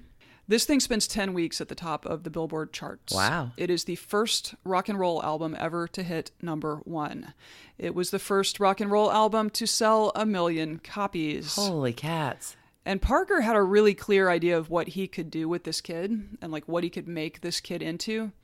So he decides that the thing to do is put Elvis on all of the TV shows he can get him on, like Sullivan, Burl, all of this. Double-edged sword, though, in the 1950s with this kid who's swinging, he's really sexy young man who's swinging his hips around. So he goes on the Milton Berle show. This is where he earned the moniker Elvis the Pelvis, which he hated so much, just so much. And the press was outraged. I mean, there was just fury that he would be up there being sexy in front of impressionable teenage girls. But it's cool because nobody watched it, right? Right. So, yes, the ratings when Elvis came on TV were unbelievable. And so bookers, however furious elements of the public could not look away. So bookers kept bringing him on. So September 9, 1956, he appears on the venerable Ed Sullivan Show. Okay. This episode was historic. It was watched by 60 million television viewers, representing 82.6% of the entire television audience in the United States. 83%. 83%. Barney Stinson is so happy. 83% of American viewers tuned into Elvis. I mean, it's amazing. Yeah. So there were 3 networks at the time. So but still. No, there were not a lot of options, but still, 83%, that's nuts. Yeah, so his shows were just, I mean, it was screaming crowds. It was like the energy was just unbelievable. And like venues would hire additional security to try to keep people safe and sound. Like people would throw stuff on the stage and he'd throw it back and they would faint. Like it was it was that. I mean, it was Beatlemania Mayhem. Before the Beatles, sure. I think, a couple years before the Beatles. Colonel Parker, he's like, all right, we're going to get you out to Hollywood, kid. We're going to make you a star. Of course we need to do that. So Love Me Tender comes out in November of 56. His second album had come out in October, super successful. Here's the thing about the movies Elvis did. This is a really awful thing. So Elvis was just immediately a superstar. So he would make these movies that critics were like, God damn, this is terrible. And like this, he would sing the soundtracks and critics were like, God damn, this is terrible. But they would hit the public. You couldn't not go see the new Elvis movie. You couldn't not go buy the new soundtrack with Elvis singing. Right. So like they were these low budget movies just turned a very tidy profit, which Colonel Parker had a big stake in going into his pocket. So for any of my peeps out there who right now are singing Elvis Went to Hollywood by the Counting Crows, that's when everything went wrong. It's a very good cultural statement. It's a great Counting Crows song. I'll throw it on the website. So here's some numbers for Elvis for 1956, because it is hard to convey quite what like the impact. Scale of this thing is. So Elvis merchandise, not record sales, but merchandise, T-shirts, I'm guessing. I don't know what else they sold at the time. That accounted for $22 million in sales in 1956. In today's dollars, that is $206 million. Like Elvis lunchboxes, Elvis socks. Yeah. Yeah. Holy smokes. Just, I mean, and again, this kid was... $200 million in merch in a year. In merch. He's 21 years old. Sweet Lord. He was born in desperate poverty. Okay, so Billboard noted that he had placed more songs in the top 100 in 1956 alone in 1 year than any other artist since records were charted. Oh my God. Yeah. That's insane. Yeah, for RCA, which is a big record company, probably one of the biggest in the world, Elvis accounted for more than 50% of their single sales in 1956. All of their other artists accounted for about half. Wow. I mean, it's remarkable. So in 57, I mean, the trend continued. The problem now was that when he toured, there was always a risk that riots would break out at his shows. Oh, Lord. Like, people were unstoppable. He jazzed them up. And so in Vancouver, fans destroyed the stage after his show ended. One writer said something like, the problem with going to see Elvis live is you may not make it out alive. Oh, no. Okay, so Elvis also gets a draft notice that year. Oh. Right, because I guess the Korean conflict was happening. And Colonel Parker convinces him that a stint in the service as just a regular GI will really do a lot for his image. And a lot of the outrage about, sexy hip swinging Elvis the pelvis, all that, they can really tamp that down. Let's get him in, make him a soldier, clean up his act a little. Yep. Okay. And the government gave him the option of doing selective service where he would play for troops, but still, not be in the service, I guess, right, and maintain his career. That was what he wanted to do. He was afraid if he went away for 2 years that he'd be forgotten, right? Which is not what happened. The record company is like, cool, we've got so much material recorded, we can just keep on churning out Elvis hits the whole time. You're fine. And Parker, like they made all these backup plans. Like, oh, wow. He was able to defer his draft for 3 or 4 months because he was finishing another crappy movie. He signs up and they send him to Germany after basic training. Okay. 2 big things happen to Elvis Presley when he gets to Germany. First, and perhaps most significantly, he was introduced to amphetamines by his sergeant so that he could stay awake during maneuvers. Oh, no. Elvis was very anti-drug and not a big drinker, but he did have this thing where, a doctor prescribed it, so it's okay. Oh, Dr. Feelgood will not make you feel good. He had a Dr. Feelgood, yeah. Yikes.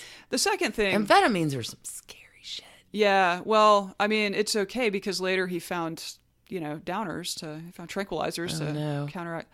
It was pretty bad pretty fast, I think. This is how you get a dog and an old man talking to you in your brain. That's the truth. That is the truth. Okay. So the second major thing that happened to Elvis in Germany is that he was introduced to Priscilla Background. Okay, you're nodding, but let's be real. She was 14 years old when they met. He was 24. Oh. There's about 10 years between them. So 23, 24.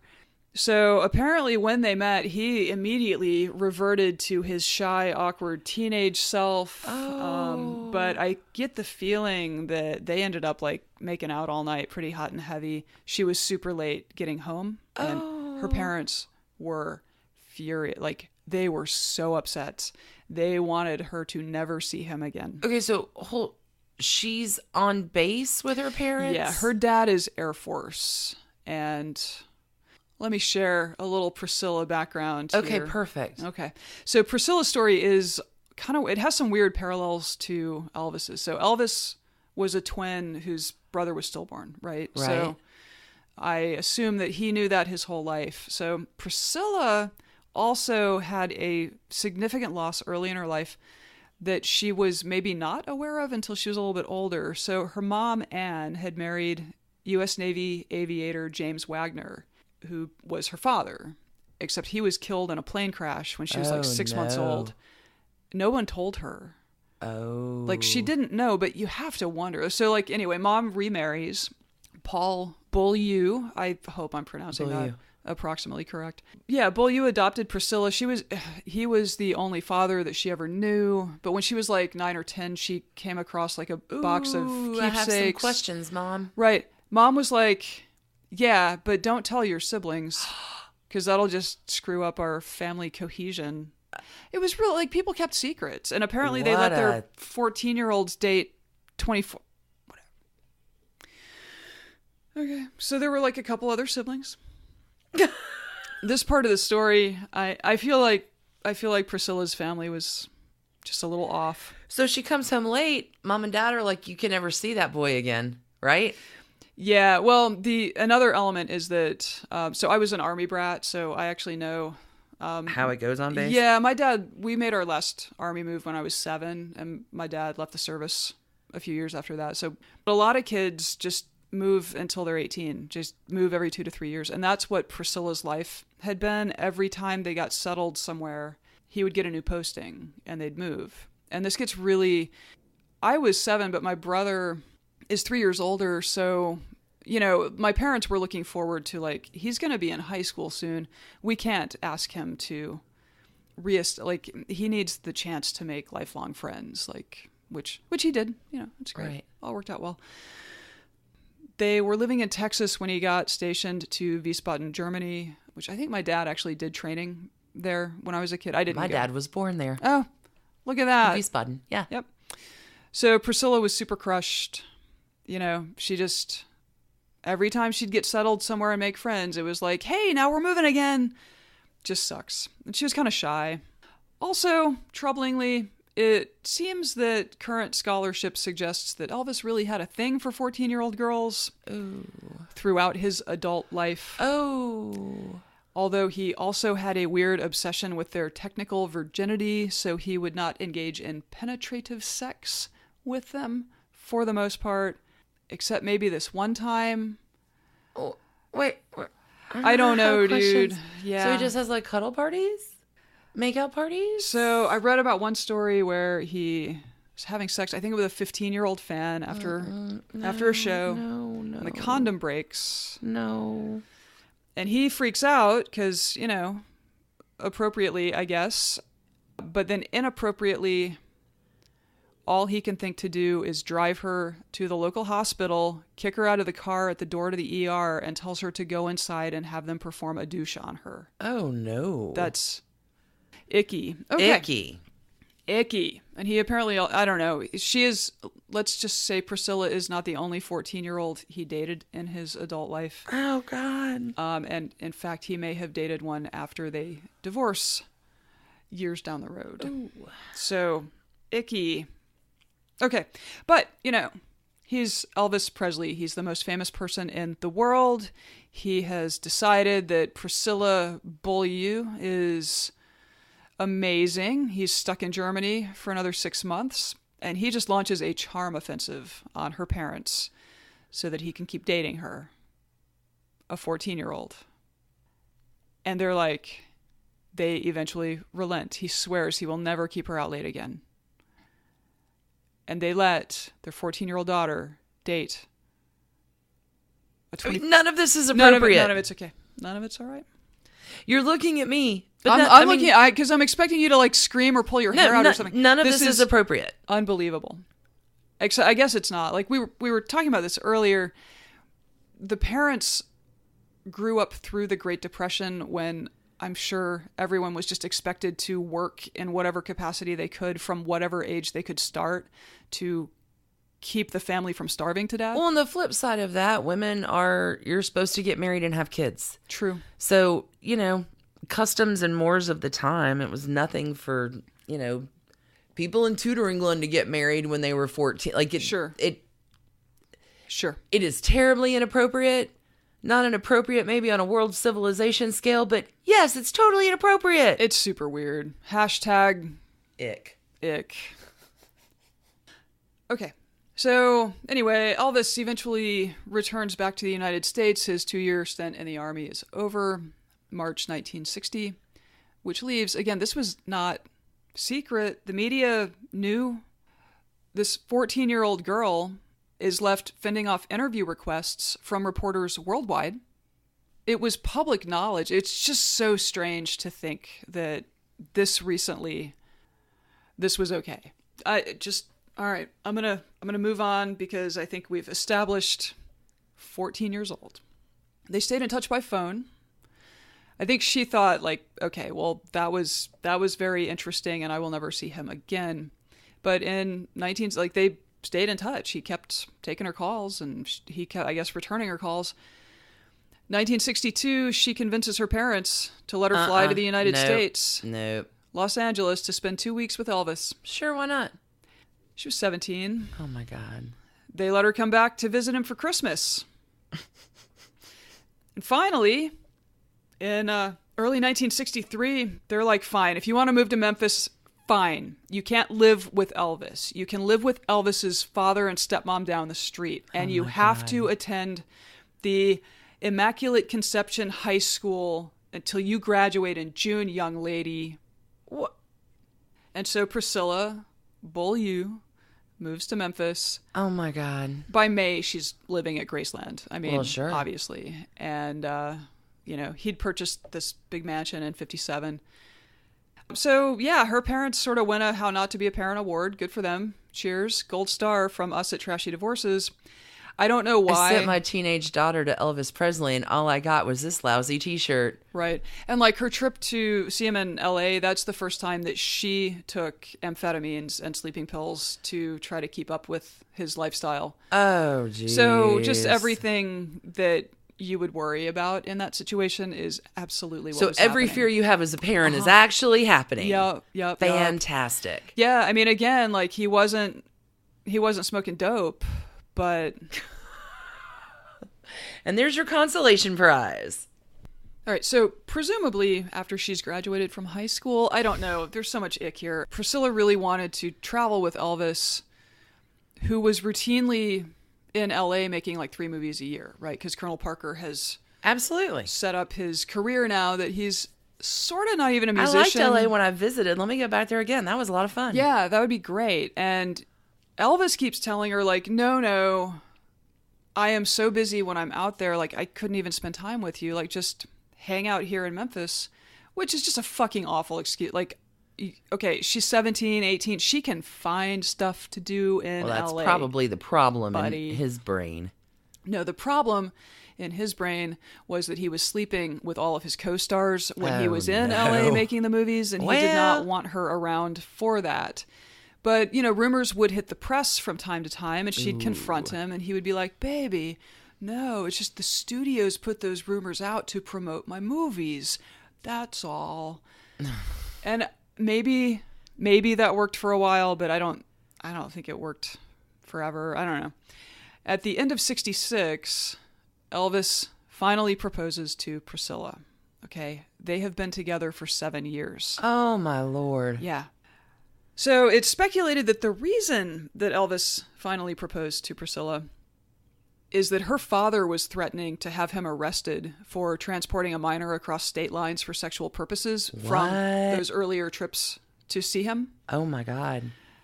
The Colonel Parker is like, oh, shit, your contract with RCA has a morals clause, and if he comes after you, buddy, you're done. You lose everything. Your movie career is gone. Your music career is gone.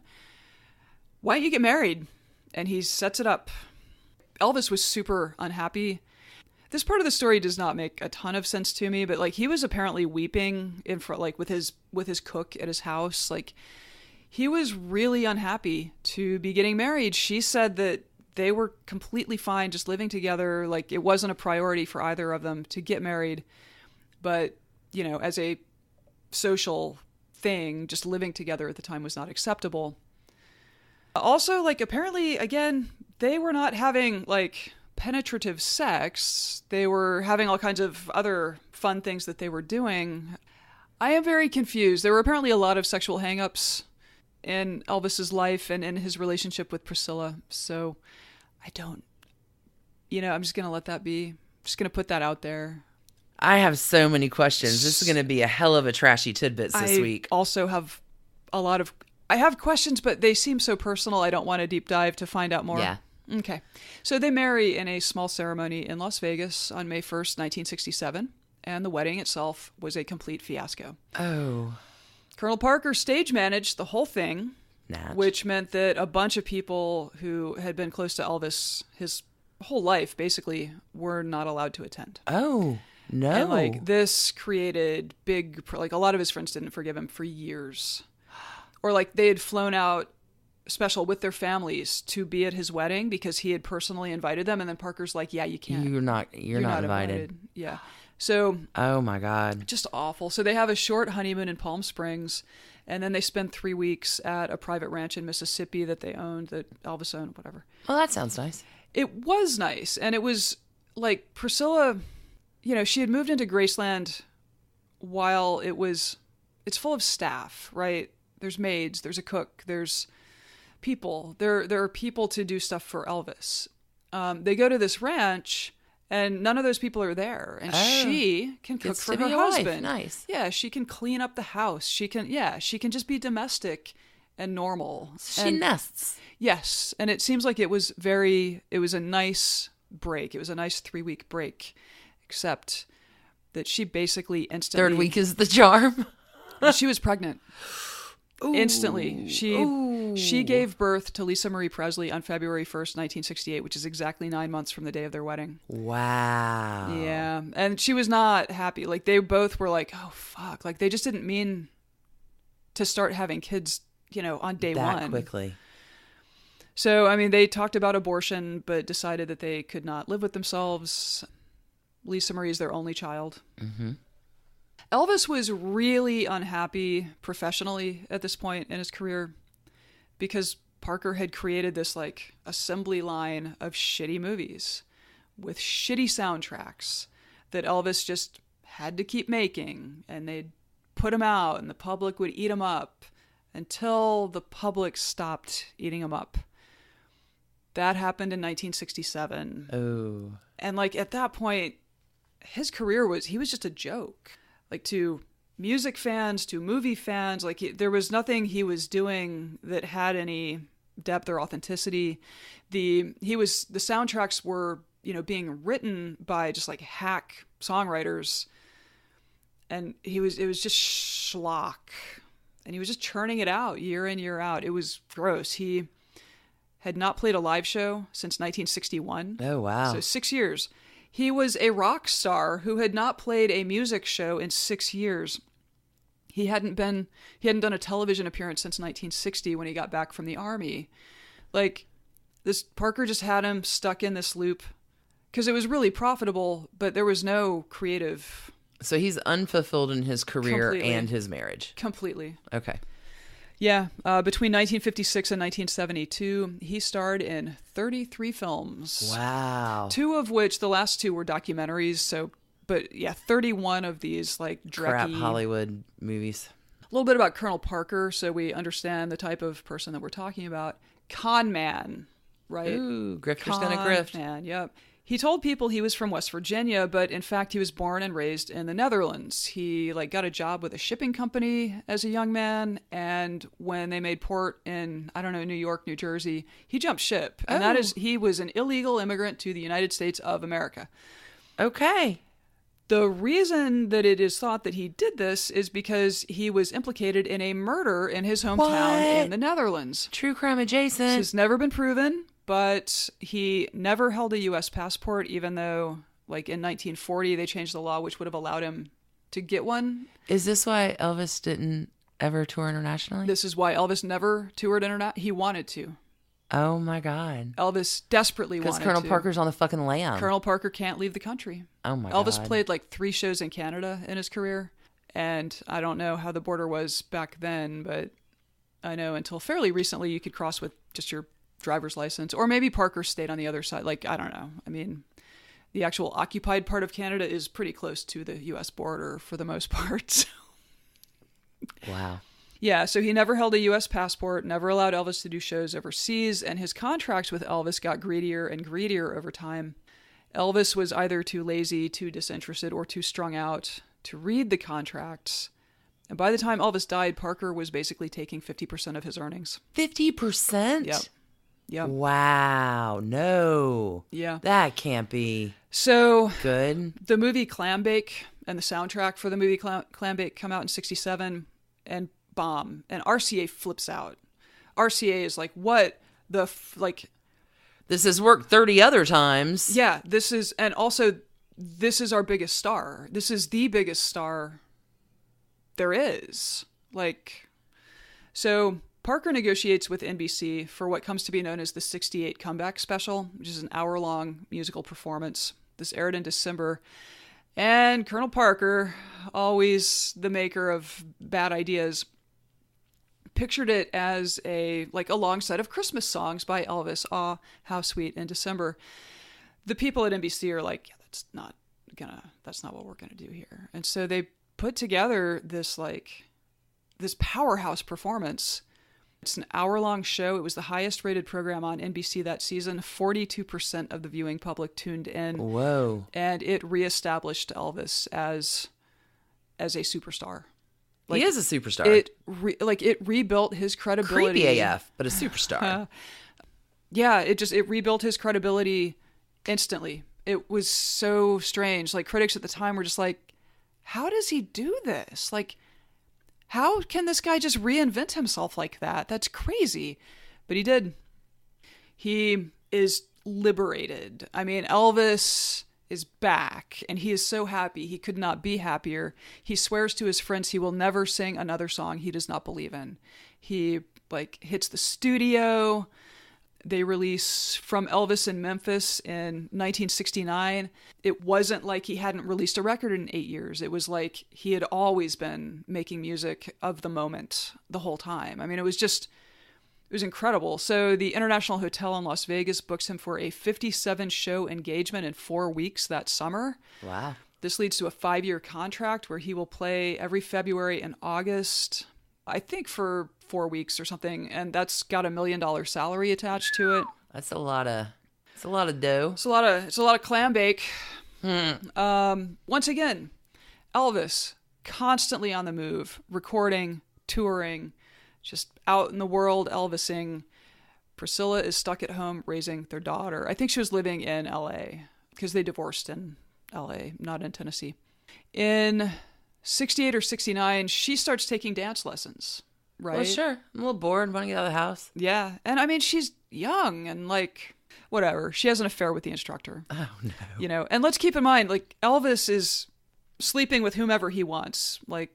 He's Elvis. He's sleeping around. It's fine.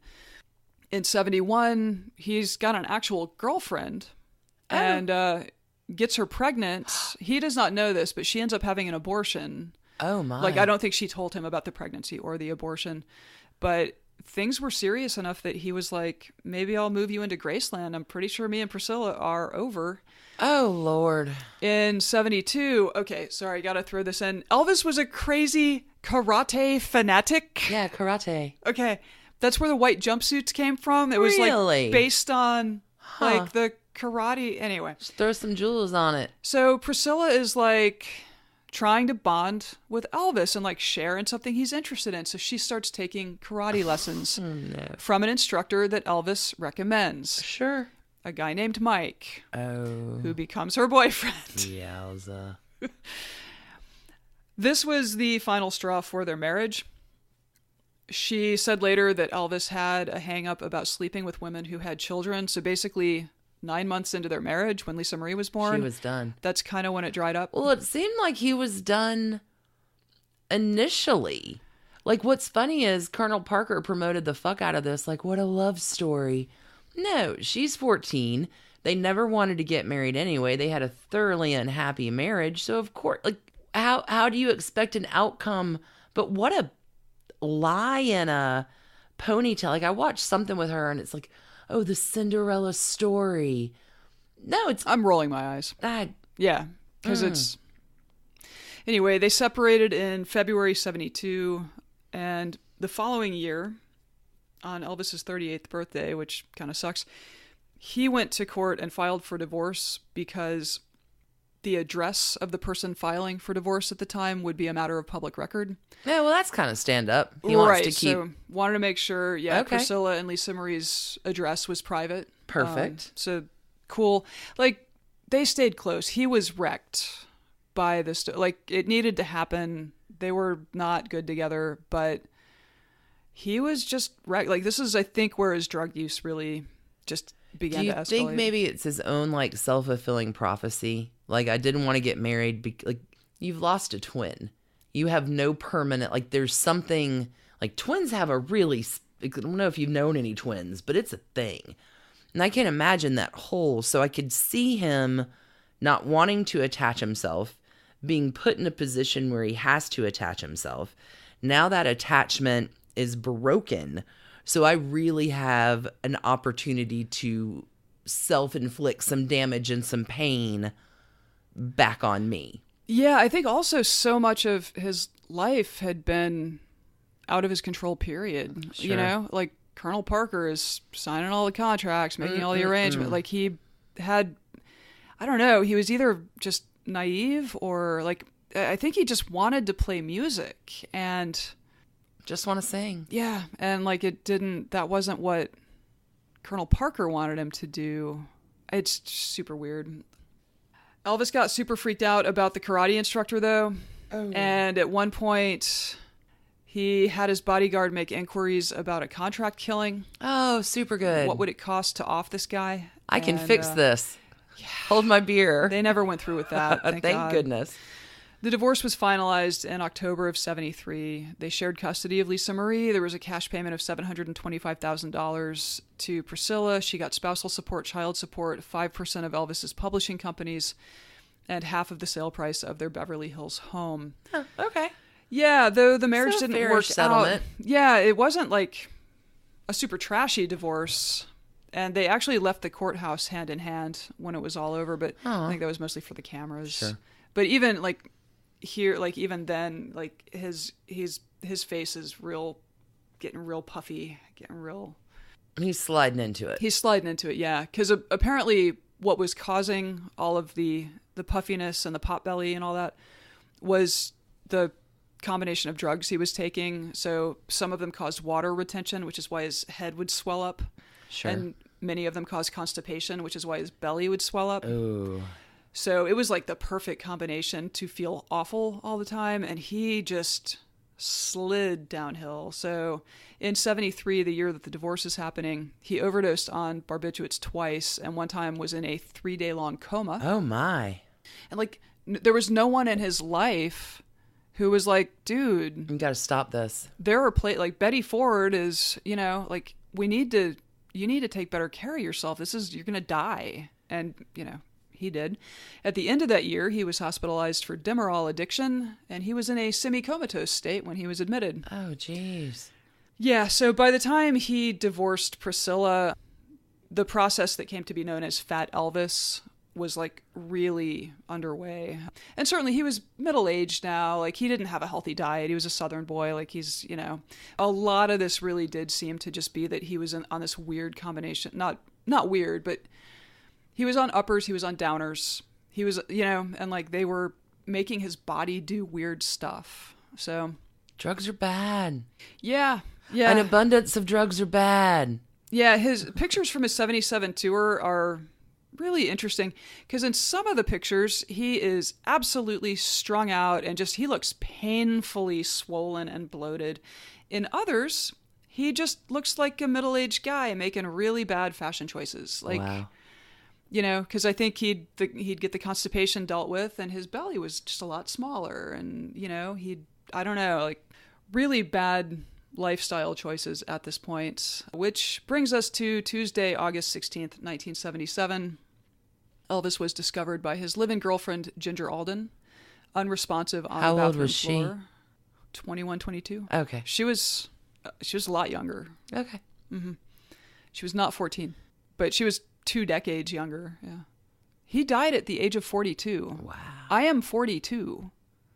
I was amazed. Like, I just didn't realize, like, Elvis had a massive heart attack on the toilet at the age of 42. Like, that's really sad. It's really, really sad. It's really sad. So here's a list of drugs he was known to abuse. Antihistamines, tranquilizers like Valium, barbiturates, Quaaludes, sleeping pills, hormones, and of course, laxatives. Just, I mean...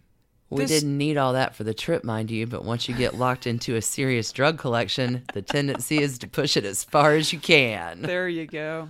Okay. How do you get hooked on fucking laxatives? Well, I don't think he was, but I mean, but if you can't, yeah, because apparently he would be constipated for weeks at a time. Wow. Yeah. So Priscilla Presley, after the divorce, started a business in Los Angeles, a clothing boutique kind of thing. Elvis was super supportive. Again, like, seems like they always had some kind of connection. He was strung out as hell, but inappropriate. He was really supportive. As it may be. When he died, I think Lisa Marie's inheritance was like Graceland was a critical part of the value of the trust that Lisa Marie would get. And Graceland cost like $500,000 a year to maintain, and I guess to staff and all of those things. So it was just bleeding money. So her daughter's inheritance was bleeding money. So Priscilla like swoops in and starts looking at other like homes that have become museums. She renos Graceland. Hires a CEO. Yeah, it's open to the public, I think in 82. Anyway, they take this trust that's worth about $1 million, and by the time Priscilla Presley is done with it, it is a $100 million fortune, and Graceland is the number one tourist attraction in the United States of America. Is it really? I don't know if that's still true, but in the 80s. At some point it was? It was. Whoa. She went on to do some acting in the 80s and 90s. She starred in the Naked Gun series opposite Leslie Nielsen. Yeah, she did. And she's still kicking it today at the tender age of 73. Good for her. Yeah, you'll be happy to know that after, 75 and 76, right after the divorce, she dated Robert Kardashian for a year. No way. I know you have a keen interest in... when did he marry Chris? That had to have been before he married Chris. I would think, yeah. Whoa. Yeah. There's a trashy tidbit for you. Sure, could have changed the world. All right, so trash cans. Let's talk about trash cans for George Jones, Tammy Wynette, and all of their ancillary... I mean, that was a lot of divorces in one story. You packed a lot of divorces in. Looking at George and Tammy, you want to go 5 just because of the double-barreled shotgun. Yeah, you do. Then maybe you subtract a point for the dining room table out the plate glass window in the night and it's true. That's a shining burgundy Cadillac. Pretty heroic move there. I don't know. And like coming back to visit her on her comatose, that's true. Like they both really had a connection and understood each other. So that would knock it down to 3, but you got to give him 1 for cocaine. And the fighting junkyard dog and old man. It's good. I'm gonna go 4. 4 seems good. All right. I feel like even though the divorce was not particularly trashy, I feel like this is a 5 trash can story. Oh, she 14. was 14. He was never faithful to her. She moved from Europe to the United States when she was 17 to attend high school while they were living together, and he only married her under an apparent threat of arrest.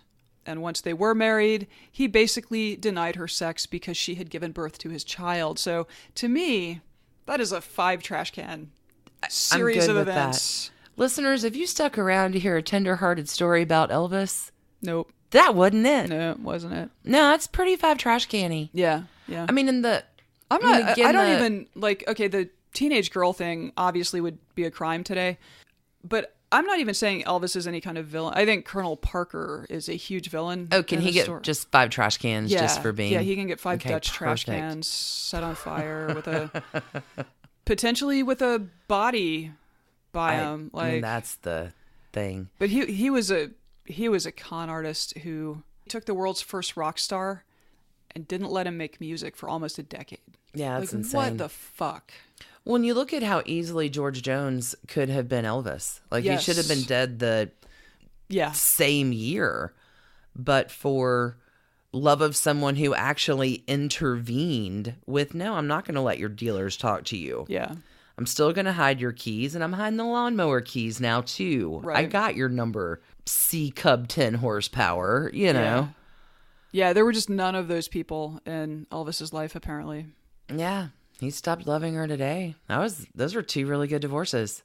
We hope y'all enjoyed that. We do. This week on Trashy Tidbit's going to be lit. I left a lot of stuff on the floor with the connection of George Jones and James Taylor and the song Bartender Blues and what it has to do with Honky Tonk Angels and Stand By Your Man.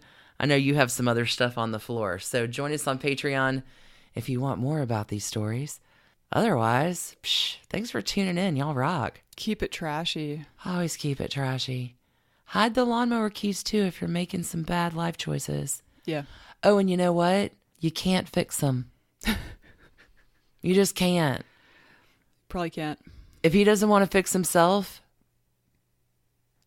there's been a lot of life lessons in this trashy divorces.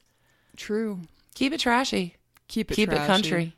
Cheers, y'all. Keep it rock and roll. Bye. Thanks, everybody, for listening. Trashy Divorces is written and produced by us, Stacy and Alicia for Hemlock Creatives. You can contact us at trashydivorces@gmail.com. Our art is by Sydney V. Smith. You can find her at sydneyvsmith@carbonmade.com. Our music is used with the permission of Ratsy, who you can find on Ratsy's store on Instagram.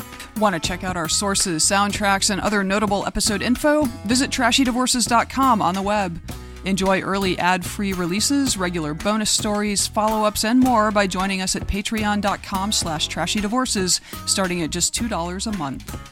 We have merchandise available online. Get your Trashy Divorces gear at bit.ly/trashy merch. And thanks to What a Maneuver for doing such a great job with all of our cool threads. We appreciate all of your ratings and reviews, and if you leave us a 5-star review on iTunes, send us a picture of it, and we'll ship you some Trashy Divorces stickers and such anywhere in the world. Don't feel left out because you're in Australia, South Korea, the United Arab Emirates, South Africa, Sweden, or any of the other 58 countries and counting where people are listening. Just email us at trashydivorces@gmail.com. And last but not least, check us out on social. We are at Trashy Divorces at Instagram, which Alicia mostly handles, Twitter, which Stacy mostly handles, and Facebook, which we share the responsibility about.